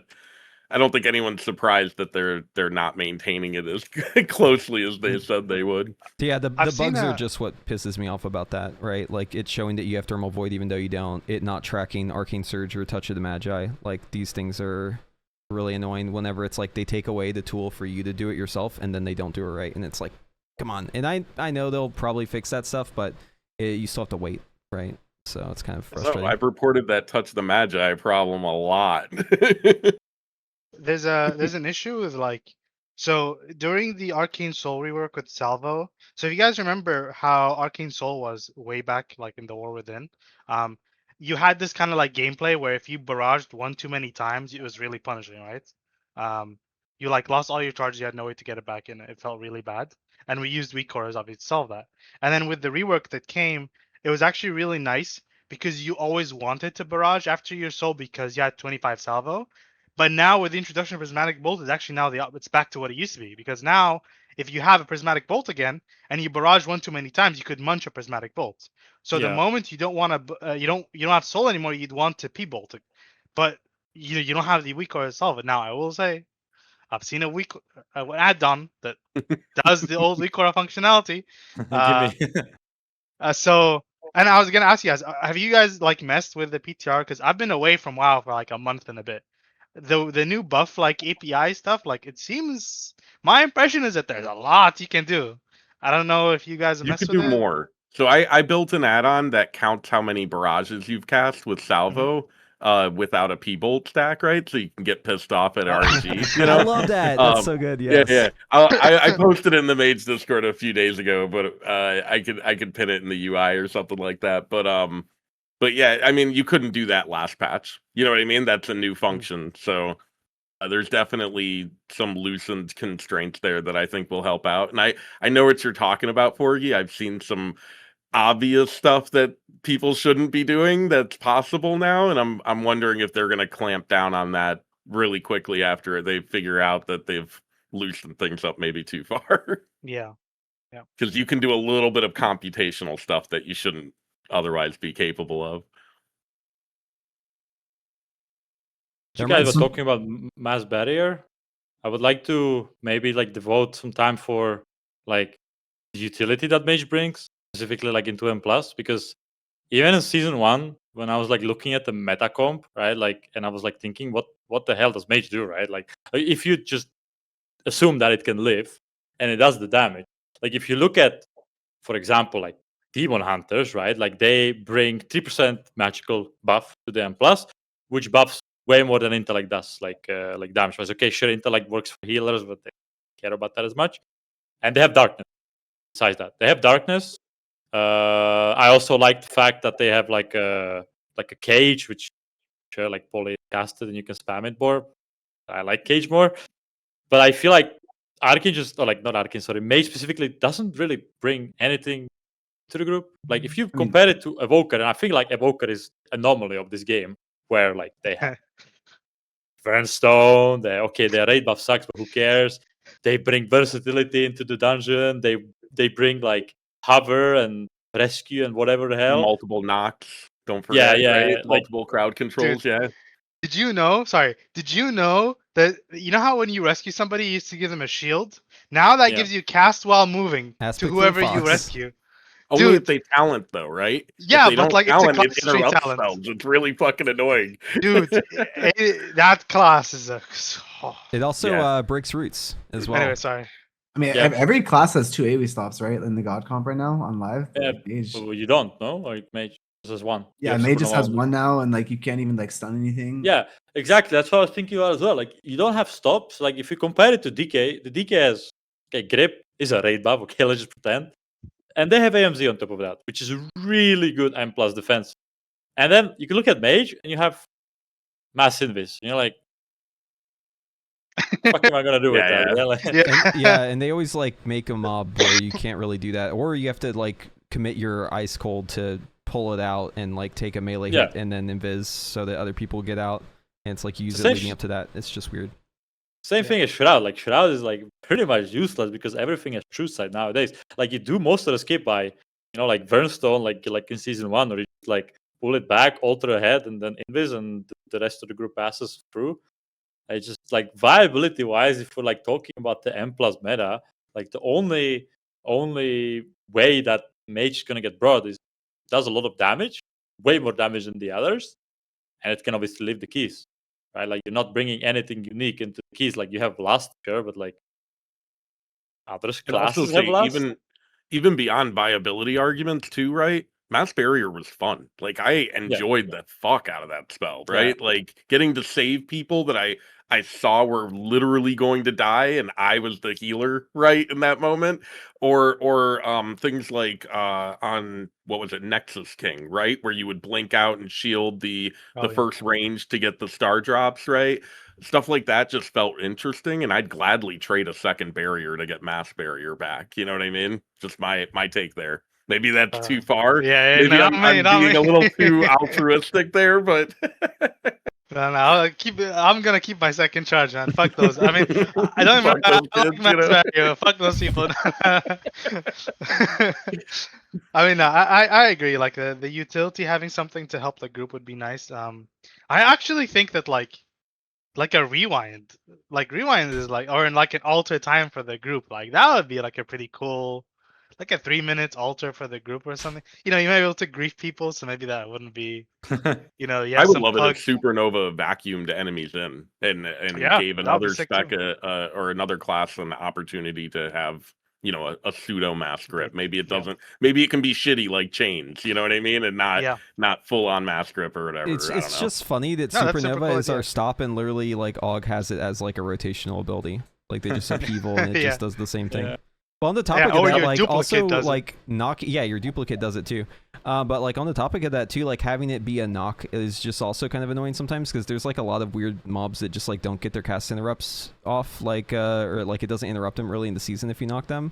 So then it's like now you're having to play Dragon's Breath for that stop, and you have to be in melee for it, and it's just it's Yeah, not this great. season you will have to play Dragon's Breath in like 3 dungeons. So it's gonna be annoying. There's gonna be like roots, right, that it breaks and stuff like that you want to use it on. That Supernova just doesn't do Yeah. the same effect. Yeah. Yeah, there's like a snake debuff in Temple where like Yeah, and the Supernova does dinosaur I nothing. think as well in the Blinding Well. And the roots in Veil too, right? Yeah, the dinosaur, Yeah. yeah. So Yeah, it's yeah, gonna yeah, be annoying for a lot of people if they have to spec out. But some in my chat said Mass Polymorph, but Mass Polymorph didn't even work on like 90 I think this season. It's not really a The- stop. Yeah. The only use case I've ever seen for mass polymorph was on Neltharion when I got mind controlled. I'd mass polymorph the raid after DBing them. There was a season. I think it was it the War Within season 3? Yeah, The one with Rookery. nah, like season 2. Rookie. Season 2, it was like became a thing where like mages had 3 stops and one of them was mass poly. That was just like part of your sequence. You would like Nova, Blast Wave, mass poly or something. Yeah, like I that. remember the first boss room. Yeah. Coordinating there a lot. Yeah, so like you ended up using it, but like I mean it's also now fun, like having a casted ability and also it's only melee range around you. It's like so weird, and it has like the tag conditional, right? Like they have to be humanoid, Humans or critters. beast. Yeah, like what the fuck, man? Like It doesn't shit work is so against weird. half the stuff. It's, yeah. It's just so weird. I don't know. It Yeah, feels like Doesn't it not work on the things that they changed Poly to work on, right? Like Poly works on Undead now since Shadowlands, but I don't think Mass Poly does. Yeah, Yeah, Mass For Poly is example, only it's, like, beast in humans. inconsistent between spells too. Yeah. Yeah. It's Yeah. just weird because I feel like going into midnight, a lot of the philosophy changes of the class of all the classes across the board that they stated, i.e., lowering stops, lowering defensives, like making classes simpler, hit mages like discriminately harder than like other classes did in all those three departments. I mean, I play a lot of specs. Like I think I have like 10 ults right now that I've geared up to like pretty much max, and I don't feel any spec has been as mid-defied as like some of the mage specs. Yeah, have been. no, I agree 100%. Like I play a shit ton of ults as well. I was even like brewmaster tanking for a bit this season, and like it's just crazy like going to mage and just like seeing the lack of stuff, right? Like, and then you play devour and it's like, okay, yeah, darkness, stun, misery, the list just goes on and on. And you're just over here like, hey, I can make you a portal, I can conjure you food. Yeah, I remember. Hey, I was. food's important, man. You can macro it to recuperate to regain Yeah, health quicker. it's also really good after your Is it Arcane not Surge. part of your in your surge? Yeah. opener. Yeah, it's part of your surge opener. I thought everyone knew that. Come on, man. A legendary clip. Yeah, like I remember like pushing with my friend season 1, and he was just like always teasing me like, look, what are you doing as a mage, bro? Like in my like plus 21 keys, which were good. And he's like you fucking die all the time, and then like oh, I wish I had a grip here or like AMZ. I'm like, yeah, I can like, I guess I can, I don't know, like barrier for myself. Like no options. You got Feels one horrible. AoE stop. Is it? You got One one AoE AoE stop. stop. Yeah, please. yeah. No, Like it's not. he was teasing, and I remember like I swapped as well for Demon Hunter this season because I wanted to push keys before I got bored of it. And like the biggest offender was Pit of Sauron, like on high keys. Like I would go there as even like a Frost Mage on 21, and there was like these jumping, the leaping guys jumping, and they were basically killing you. Yeah. Like with overlaps, if you got like the curse and the jump at the same time, you would die as a mage. And then I go there, like I would have to like rotate, maybe like Ice Cold if I get jumped and wasted. And then I got there as Demon Hunter, and like I You don't don't even have notice to press anything. Yeah, Yeah. you don't have to press anything. You just like press your meta and just like heals up the when you get low instantly, and it felt horrendous. Like, Yeah, and what's felt crazy horrible. is they like buffed it from there too by changing the Imma aura to make it so now that heals you as well. Yeah, there's like so many mechanics where you play it on mage and then you go to your devour and it like you don't even have to think about it anymore. Like I'll be like Yeah. I like plan out all my defensives for like certain raid encounters on my devour ult because I like am used to doing that for mage, right? And I get there and I realize like at the end of the fight I totally forgot to press them at all. Like I didn't press any defensives and I was just completely full health the entire time. Yeah, there's also the mage has lost its ability to be able to like cheese mechanics. Like if you look at the meta comp right now in M+, so many of these specs have abilities to just cancel out mechanics. Like I played DK this season, right? The stupid amount of things where it's like, oh yeah, actually if you AMS this or if you IBF this, you just don't get the debuff. They're like the second boss of Pit of Sauron, right? Where when they transform, they do that like ghoulish dot. I don't know what the fuck it's called. It's like a minute. I don't know because I've never had it as a DK, and like DKs can, DHs can like meta the moment it spawns, and you immune a minute dot. And there's so many instances of these things across the game, like Nexus Point, right? When you're those mobs that put a circle on you, and if you walk, you damage. You just immune that as a DK. You pre-AMS it, right? Like there's so many things like that. Mage has no cool tools like that anymore. You cannot invis anything. Like if you invis anything, it's like, oh yeah, I'm gonna invis this shoot on me. Like, you know what I mean? It's like there's not really anything super cool anymore. And the There's things that a- do exist are to be available fair- to everyone, right? Like anyone can go Night Elf and invis a mechanic Yeah, the way we yeah. do, right? Or Alter and Blink. Anyone can just fucking move. There's 13 classes or 3 classes that have blinks and stuff. It's just not It's not as uniquely novel. mage territory. Yeah, and Yeah. like in a lot of them, it's like you still have the tool like technically, but it's like you can't use it really. Like for instance, Ice Block, right? Like Ice Block historically has Yeah. been how you fizzle those mechanics, and it's like, all right, cool, I'll just play without offensive then. Sounds great, right? Or in another case, like from a Rainy example, it's like, okay, well, how do you deal with this mechanic where if you touch someone of the other color, you die instantly? It's like, oh, well, I can just use Blink and Alter Time. Ha, just kidding. If you use that and there's someone in your line, right, you're still gonna both die even though you teleported over them. So it's like they've taken like the things that like Mage used to be able to like do the style on, outplay the mechanic with the ability, and it doesn't work, right? It's been watered down. I was so fucking mad in Dawnbreaker when I found out I couldn't blink through the fucking beam on it or alter through it either. Why? Nothing worked at all. Like, why is it like that? I don't get it, man. It doesn't make sense. But what even I is have the cooldown on AMS nowadays? It's like 45 or so. Yeah. And barriers like 30, like Yeah. Yeah. But pretty I have to interesting. disagree about the skipping mechanics like not being a thing, because in season 1 you could skip so much shit, but it's just no one was playing mage. I remember I found this tech in Magisters, like the squid boss. If you would invis him when he was specifically targeting you with the Astral Beam, he would just like do nothing for the entirety of the fight. Like even on the second boss of the Magisters, like when he's throwing the glaive, you could invis the glaive, like even the second hit, and only invis was working against that. But I think Oh, they you can would AMS fix. it. Yeah, you can MS it, but I'm just like saying that like You can meta immune it. You could like, also you could shadow meld do, a lot like- of stuff though, right? like you could like cheese a lot of mechanics even as a mage in season 1. Yeah. And I think even in season 2 it's gonna be the thing. Like I think even like Billy, like you can kind of like agree that you can skip a lot of mechanics like on boss fights as well in the Mythic Plus, no? Like Yeah. King's Rest mean, or like Altar of Altar of Fangs, like Things, last last boss is pretty insane because it lines up every time. Yeah, the thing is, like, I think Blizzard, from what I've been like a lot on PTR, they do like separate like blacklisting for Shadow Meld sometimes and Invis. From my experience, when I was trying, like Shadow Meld was not working on half the things, but Invis was working. But obviously, if Mage gets more popular, the only reason why I think they haven't fixed it in season 1 because no one was playing Mage. They will probably fix it. Yeah, like Yeah. Yeah, like I was for thinking example, about like the squid boss when you mentioned it. I'm like, that's an exploit, Khaelt. That's not. I mean, yeah, well, That's not mage mechanic Hey. slipping, right? That's like a full-on exploit. I know Hunters can do that one too. There's one in Skyreach as well, like last boss, like if it targeted you for the like the dropping the line of fire, like if you invis like at a certain time in the cast, it just the boss would actually just be bricked for like 30 seconds, like it wouldn't do anything. I experienced this like whenever I was like getting Cress early on, but I Yeah. don't know if it still works that way.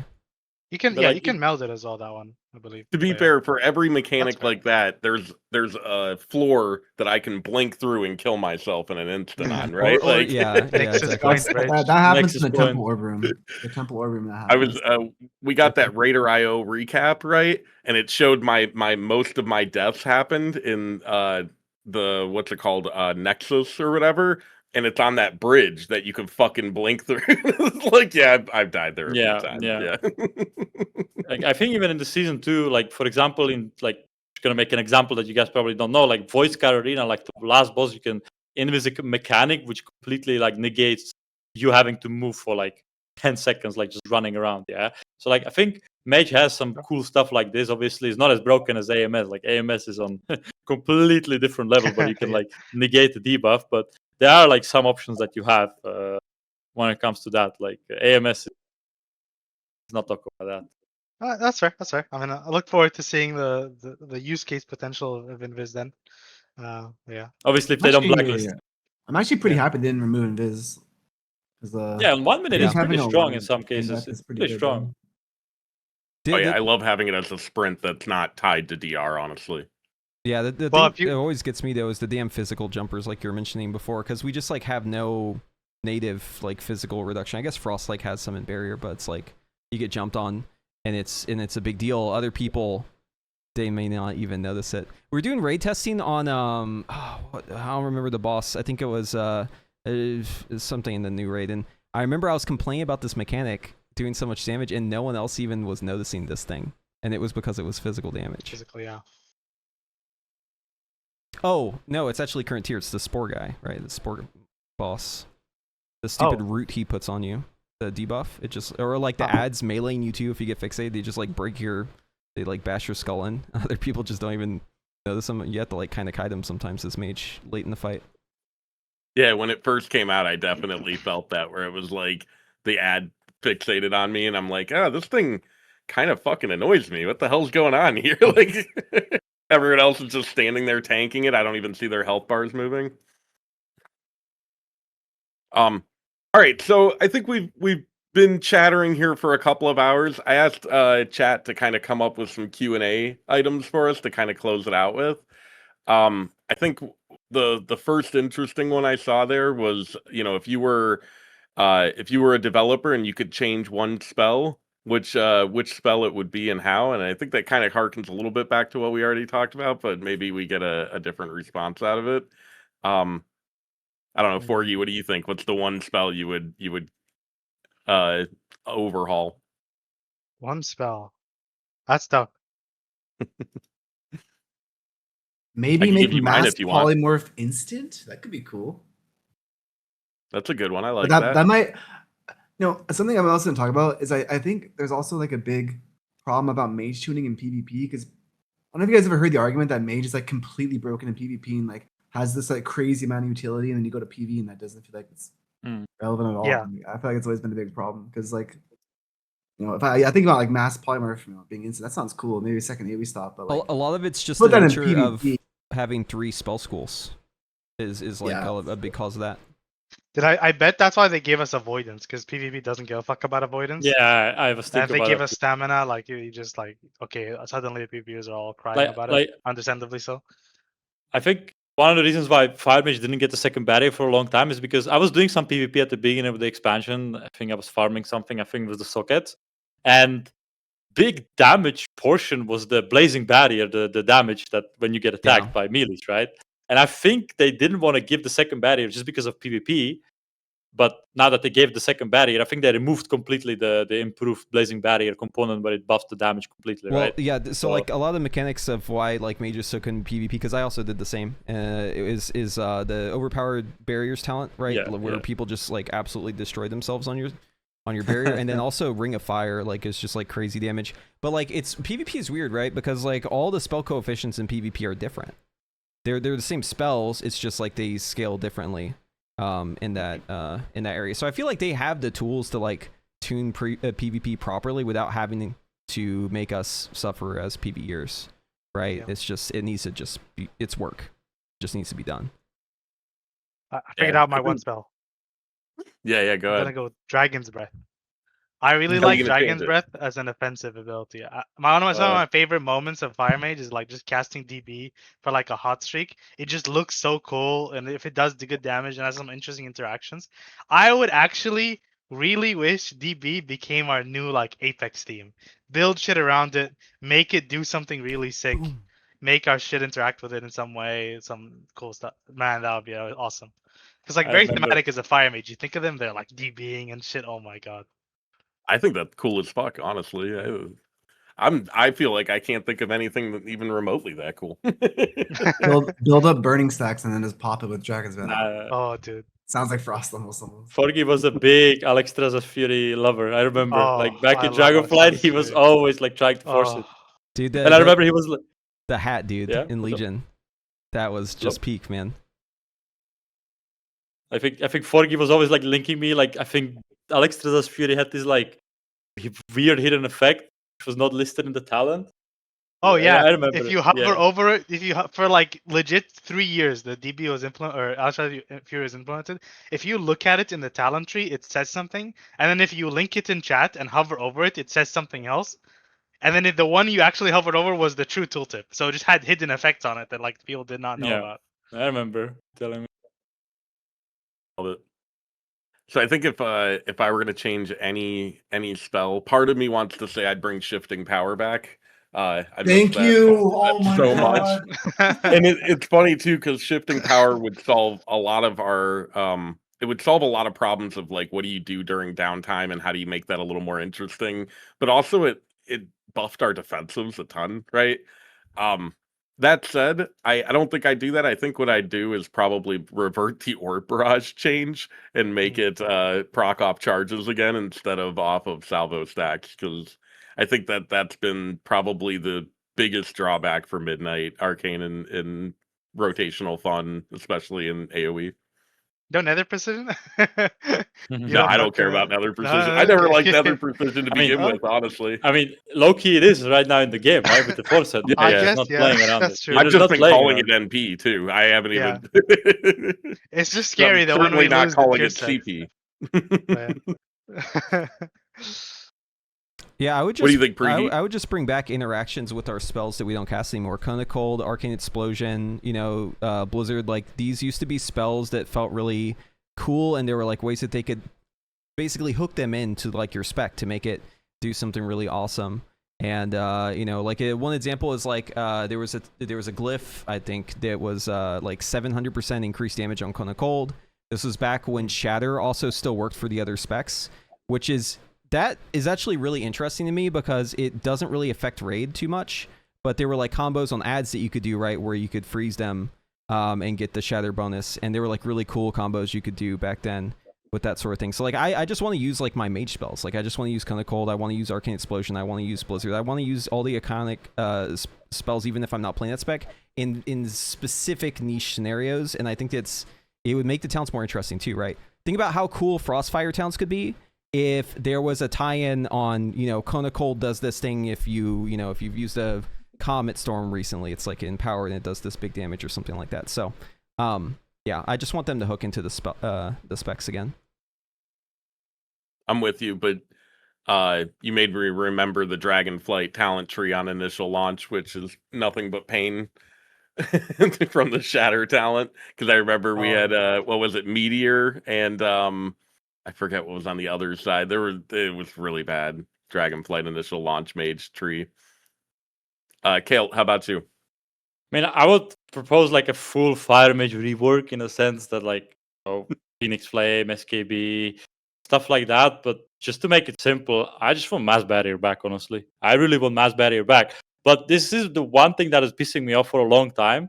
And this has been brought like a few times in chat. Like the disparity between Mass Barrier strengths has been huge, right? Like obviously for Arcane, like the Mass Barrier has been like way stronger than for someone like Fire. But the entire identity of Mage overall is that you're borrowing from like the other schools, right? Like you have like Ice Block as an Arcane Mage, or like Ice Cold. You have Dragon's Breath as an Arcane Mage. You have like from borrowing from like all the schools. So just make Mass Barrier, just cast, I guess, like a Frost Barrier or something to make it balanced, and then no one can cry about it being weaker for others. And you bring up the Mythic Plus viability back. Plus, it's fun because I really liked saving my teammates with it. And also, like in raid, it would like you like something else to press for your teammates as well.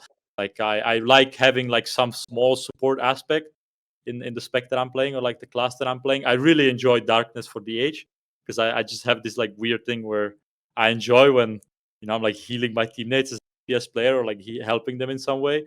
So I would like Mass Barrier to come back, and if like balancing is the issue, just make it Frost Barrier. Yeah, dude. On Nexus King, like doing the Mass Barrier on the people who are doing the mechanic like in the last phase, like going out to drop the stars or whatever, like that was awesome. Like, you know, because you go out with your squad, you see the Evoker come out, do a Zephyr, so it goes on you guys too, and you're like stacking those two together, which is especially potent. So yeah, it definitely, I think if it was tuned, it would be really cool. Yeah, like if the balancing is the problem, then just make it Prismatic Barrier for all three specs, right? Like and like less efficient, right? Like less potency. Or all three of them, yeah. The thing is, the balancing of Mass Barrier also comes down to just the balancing of Barrier across the three specs, right? Is like if Frost Barrier was stronger and has Fizz DR, which I think it is right now still, right? I feel like it's still like Fizz DR. It no longer boosts HP. That's what they removed from it. Okay, like if that was still there, then I feel like that would be a fair comparison. Like if the Frost Barrier was like, what is it, like 15-20% stronger than Prismatic Barrier in terms of absorb amount? Something like that, yeah. Yeah, and then has the Fizz DR, like that's pretty comparable in my opinion compared to Prismatic Barrier. If Blazing Barrier just had something like useful, not the tiniest heal imaginable, right? Like then I feel like you would feel like, oh wow, like actually, you know, I'm playing with a Fire Mage. It's really cool to have Fire Mage here because, you know, when he presses Blazing Barrier, we get healed for the entire health bar of the barrier or something like that. You know what I mean? Like you can feel something a little bit more potent, or like, oh wow, I have an Arcane Barrier or a Prismatic or a Frost Barrier. It can be cool. It's one problem that solves, or it's one solution that solves both the regular barrier and Mass Barrier. We don't have to homogenize everything into one. Yeah. The funny part too, Khaelt, is the Mass Barrier spell is actually already School Frost. Fun. Like the one which is like anecdote in the spell data. Yeah, so if you get locked on Arcane, you could still cast Mass Barrier. Dumb stuff to know, but that's what I'm really good at. Azuna, do you have something? I really miss shifting power, but that's just because like there's like this like big dopamine I get whenever I would kick something and then shifting power and then kick something else. That was like one of my favorite things I ever had about Mage.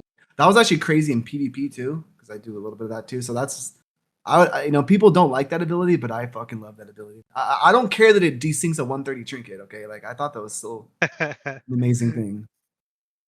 I'm with you. I never worried about the desyncing and stuff like that. It was just like, okay, that's what it is, right? And Yeah.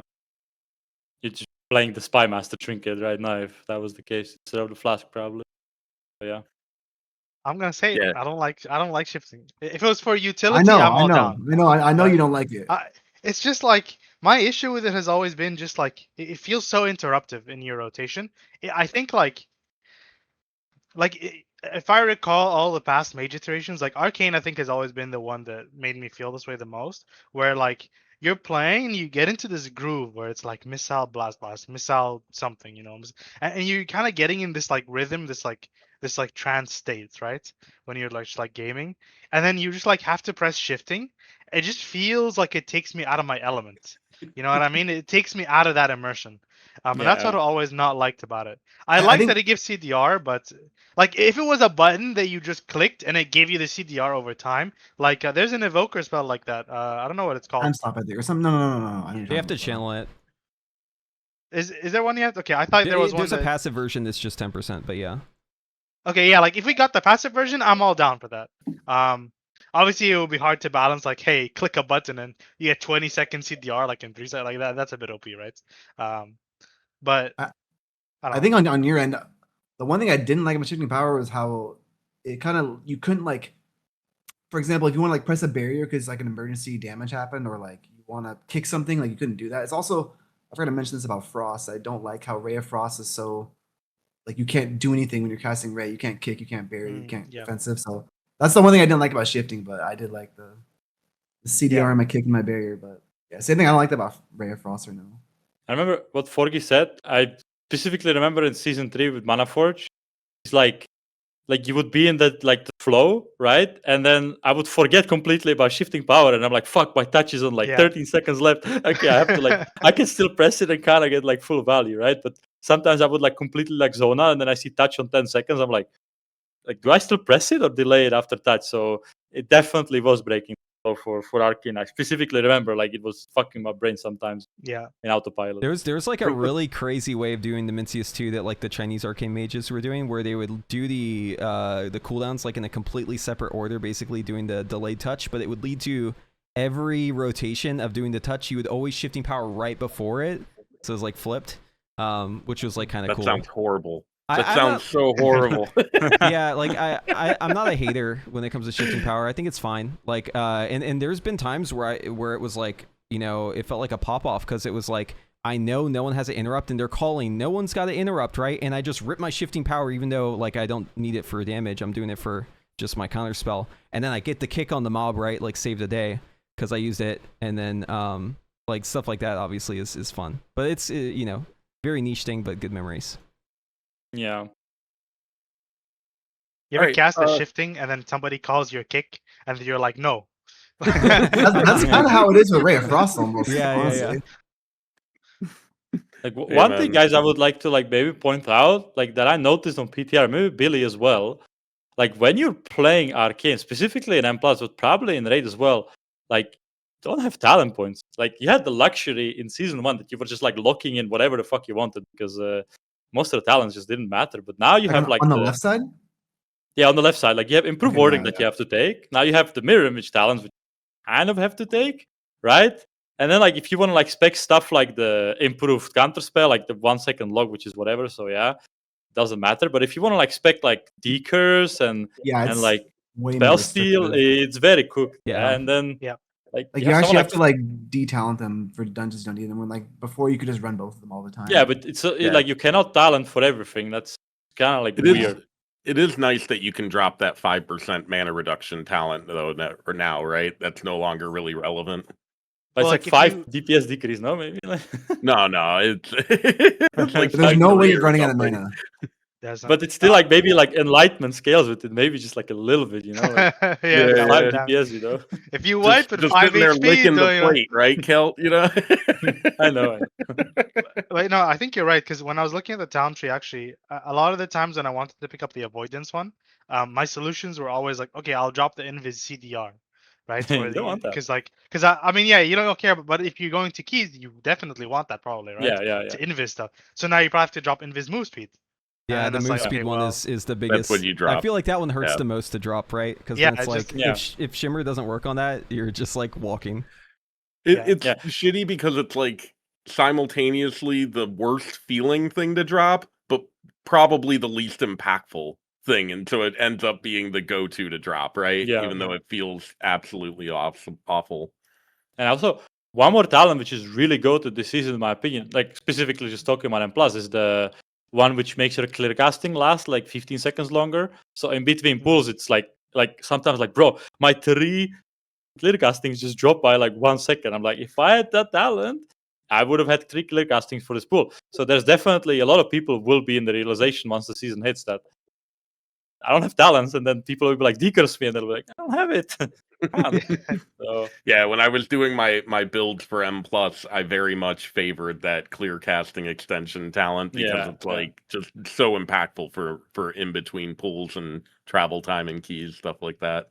yeah, like if you drop the 3 clear casting, like Alder 4. Like, even if it's Yeah, just yeah. like outside of search, Alder 4. They just need to give it a minute duration like pre-bolt, right?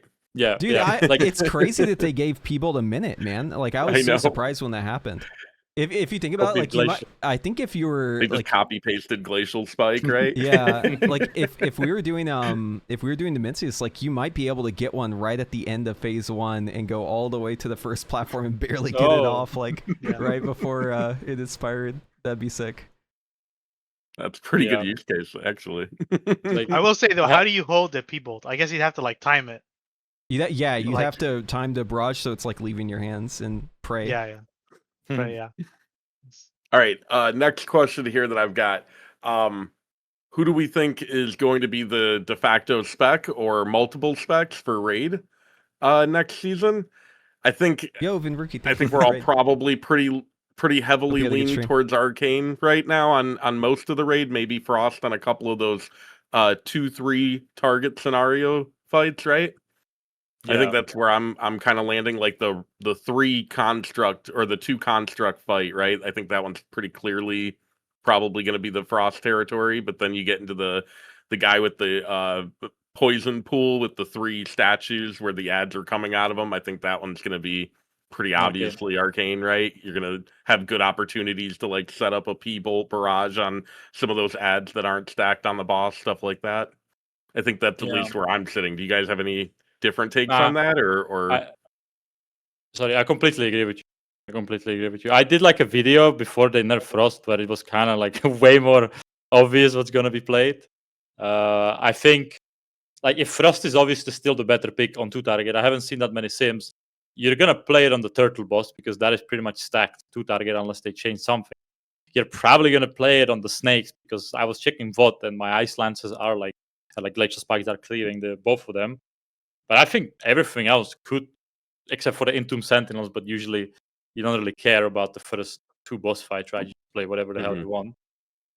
But besides that, I think it's really going to be Arcane tier just because Arcane's like 3-4, target 5 is pretty good, right? Because of missiles, and single target is the best. Yeah. Yeah, I don't forget Fire its Mage. defensive position right Yeah, now yeah. either. I think it's clearly the winner on defensives in a very material way, especially with merely a setback in play. yeah, I like, don't think you're gonna stack them. Like in this raid. I think you will need to have hunter, like hunters on like majority of the fights, 2 of them. I think something like the Sorak boss, which is like pure single target, you're gonna stack DKs. They can just knock the wins.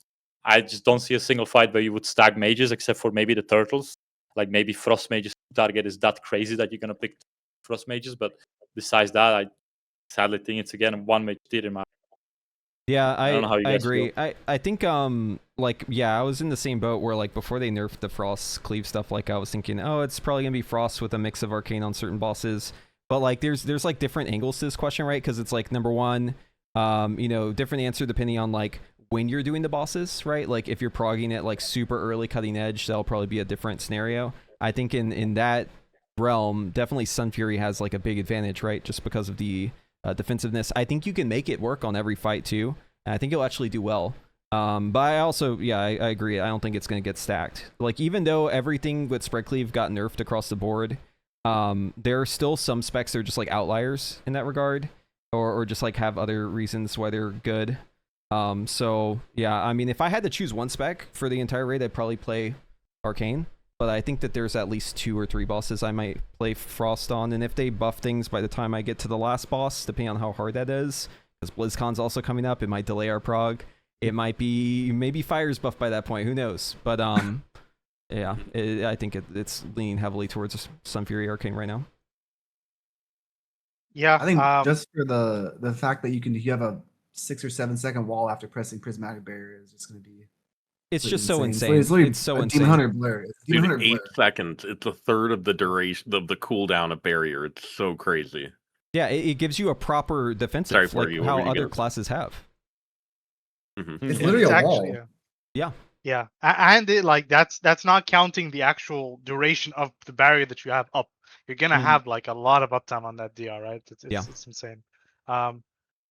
I think I'm pretty arcane pilled. I'm not as much of a believer of Frost Mage, to be honest. Because okay, so if like you look at the bosses, right? And There's just I like mean, 2 I'm gonna- bosses that stick out, right? Like Lost Explorers Yeah. and some things. but Lost Explorers, the bosses are stacked, right? Or are they not? You 2 can bosses stack are 2 of stacked, them. yeah. Two bosses are stacked, but Arcane's 2 stacked cleave It's is pretty not good. that much lower than Frost's. While Well, No, also it's not. well, doing I think as Spellslinger, right? I think the context there is important because, like, also if you're looking at like spread cleave to target, like Spellslinger was doing pretty good in our dummy dome Mhm. test that we did. But yeah, I still haven't managed to get the sims to work on the spread to target cleave shit. But yeah, I think Sunfury definitely has a lot less going on there. right. Wait, stacked Sunfury is pretty strong as Arcane. Right? Yeah. Sorry, I was talking spread. But yeah, Oh, okay. I mean, yeah. Well, so but the thing is, like, that's what I was gonna say. Like, what is actually spread? Because the only boss that comes to my mind is like spread is like the Twin Fangs.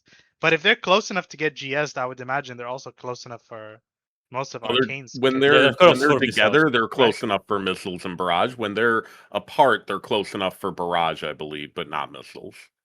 Okay, so then the question From what I becomes, saw, what is it like spread? Like Entombed Sentinels? Yeah. yeah, Entombed Sort is of. definitely Right, spread, like- but it's also an easy boss, right? So it's That's like, my point. So I'm like, yeah, for me, the tankiness of Sunfury and the fact that you have burst, and I always value burst because like you can like delete some ad set or something. I feel like there's potential to like just be like Arcane is just best. I personally like I'm obviously ready to play Frost at any point, but I'm expecting to just go Arcane every boss that matters, at least not the second. yeah, boss. and ultimately it's going to come down to the last boss, anyways, right? Which we Yeah. know less about than any other boss. yeah. I think for you guys, too, at the higher end, you're gonna probably favor Arcane a little bit more just because of the defensive throughput, right? Frost is definitely weaker in an obvious way compared to Yeah. Arcane, and the earlier you prog these bosses, the more defensive value actually matters. You know, if it's the difference of 2 or 3% in damage, that's not gonna matter if it's a 20% gap in defensive throughput, right? Yeah, there's also a really weird thing that's going to happen this tier because of the change that they made the catalyst items. So like now, whenever you catalyze an item, it also copies the stats that were on the previous item, and if they have a cantrip effect. This is going to have like a weird downstream effect that actually makes it so that you have to specialize more, because if your spec is one where you want, you know, these stats, right, and you're looking at, you know, versus another spec that has different stats historically, you have a lot of pieces where you don't choose the stats. You can maybe omit one, but you're going to have, you know, 4 pieces of tier. Well, now you can customize every single piece of tier. So in a way, it's actually causing it to be more pinpoint accurate on which loadout you're looking to play. It's almost like you're committing more to which spec you're going to play. And I think that that is also an important factor to consider because, you know, if I'm going for Arcane, like I'm going to want really, really high haste. And, you know, a mixture of some of the other stats, but it's going to have a big influence on my gear set if I want to go Frost as well, because I'm going to want to change a lot of this stuff. Yeah, Frost and Arcane have pretty different stat compositions in Season 2, whereas Season 1, they were virtually identical. Season 2, Arcane has a far more in common with Fire. in how it wants to allocate its stats. Frost still wants to drink the potion of recklessness. No, I think last time I checked in Zero Verse. So Yeah, Pretty- Frost is still using Yeah. recklessness, and And Arcane's still Arcane. using Light's potential. The new potion is like total dog shit. I'm like scratching my head for like a full 24-hour period after those patch notes where they nerfed the new potion, because it was already dog shit. Like it was already more than 1% behind, and for a potion, that's dead space, right? Like there's no recovering from being any percent behind when you're just a potion or a stat item in general, right? It just doesn't make sense at all. Yeah, I mean that pod is only good if you're like a more sustained damage spec, right? Because it lasts a minute effectively compared to the regular pods. No, it doesn't. The verse falls off when the potion expires. You just lose Wait, the really? buff. Yeah, so it's a 30-second buff. It's weighted, right? You get more of the potency of it on the back half. I thought the same thing. I thought the same thing, that it would be like, okay, you ramp up and then you pop your CDs 30 seconds in, and it was like, no, it just falls off at 30 seconds. So you just Oh, what the fuck? Okay, that's yeah, terrible. it's just a then, yeah. terrible potion, exactly. Okay, the way it's described is very misleading then, because it says that it applies another buff for 30 seconds, then that buff lasts 30 seconds. Mhm. But I guess Yeah, I guess no. not. Yeah, no, that's terrible then. Yeah, I mean the Arcane is like more. Oh, another thing actually, Arcane being more haste favored, I think for me is like it's kind of like cope, but like haste always feels nicer in prog because you get to move a bit more. Obviously, Frost is pretty mobile, so it's not going to be as big of a deal probably. But It also like I feel like it makes Bloodlust feel way different too, right? Like even if the damage may not like support that, I don't know. Whenever I like am a haste scaler, I always feel like going Super Saiyan during Bloodlust feels good, man. yeah, Well, there's real I'll flip benefits, it. right? There's like real actual benefits to stacking haste in any progression environment, because that gives you more GCDs in which to make more decisions about how to use your defensives and mobility and you know what I mean? How to not fuck up your damage while you're doing mechanics. In a very broad sense, haste is like always going to make you play just a minuscule amount better because you have more decision opportunities, right? Yeah. Yeah. Also I with mean, how it's the same mobile with Arcane burst, is. right? Like you are Yeah. not, no matter how good of a player you're going to have downtime, not from like moving, but just like the fight forces you to have downtime for whatever reason. And burst is just going to like favor or burst is this versus you know what I mean. Burst is Yeah, more yeah, it's favored when you insulated. force downtime. Yeah, exactly. Yeah. Yeah, I think that's pretty valuable. We didn't really see that much in season 1 because Frost was so dominant, but I think that now Arcane is the fact that Frost's only standing on its niche as opposed to its tuning, it makes it a lot more threatened. And that's from having, like, honestly no the burst. way it should be, right? Like Yeah. you shouldn't have the spec that has the niche that the others don't just be better at a baseline. That doesn't make sense. Yeah. All right, so I think we've exhausted 12.1. There wasn't that many changes, so we could probably wrap it up here if you guys are good with that. Do you have any closing statements you want to make, Forgy? No, I'm good. No. All right. Terrific. Got rage baited in the comments. Nice. Khaelt, do you have anything you want to leave us with? No, just thank you for inviting me, guys, into this. I was a bit nervous, but thank you for inviting me. It was actually quite nice. Yeah, But for yeah. what it's worth, my fiance said you're cute, so there you go. How about Watch you, out. Preheat? You got Yeah, I just want How about you, to Preheat? I just want to shout out my father-in-law for getting the AC fixed. Hell yeah, let's go.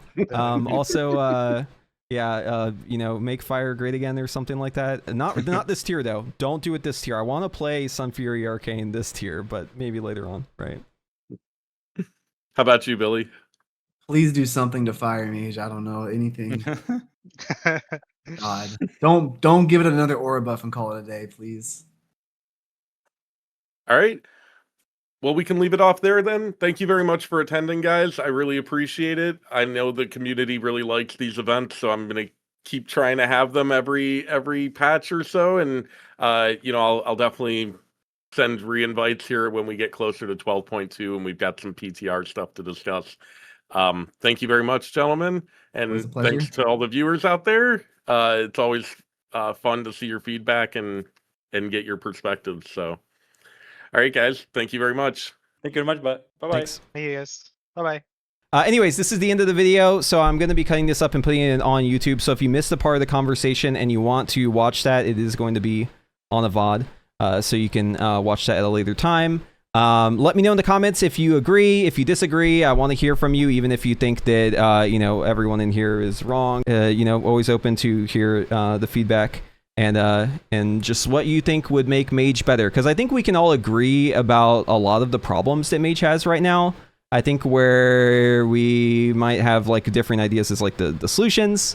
Obviously, we don't have much, you know, control over those. It's kind of in Blizzard's court, but it's always interesting to see people's different ideas. So yeah, just gonna go ahead and sign off here and get back to my family. So thank you all for watching, and hopefully I see you in the next one.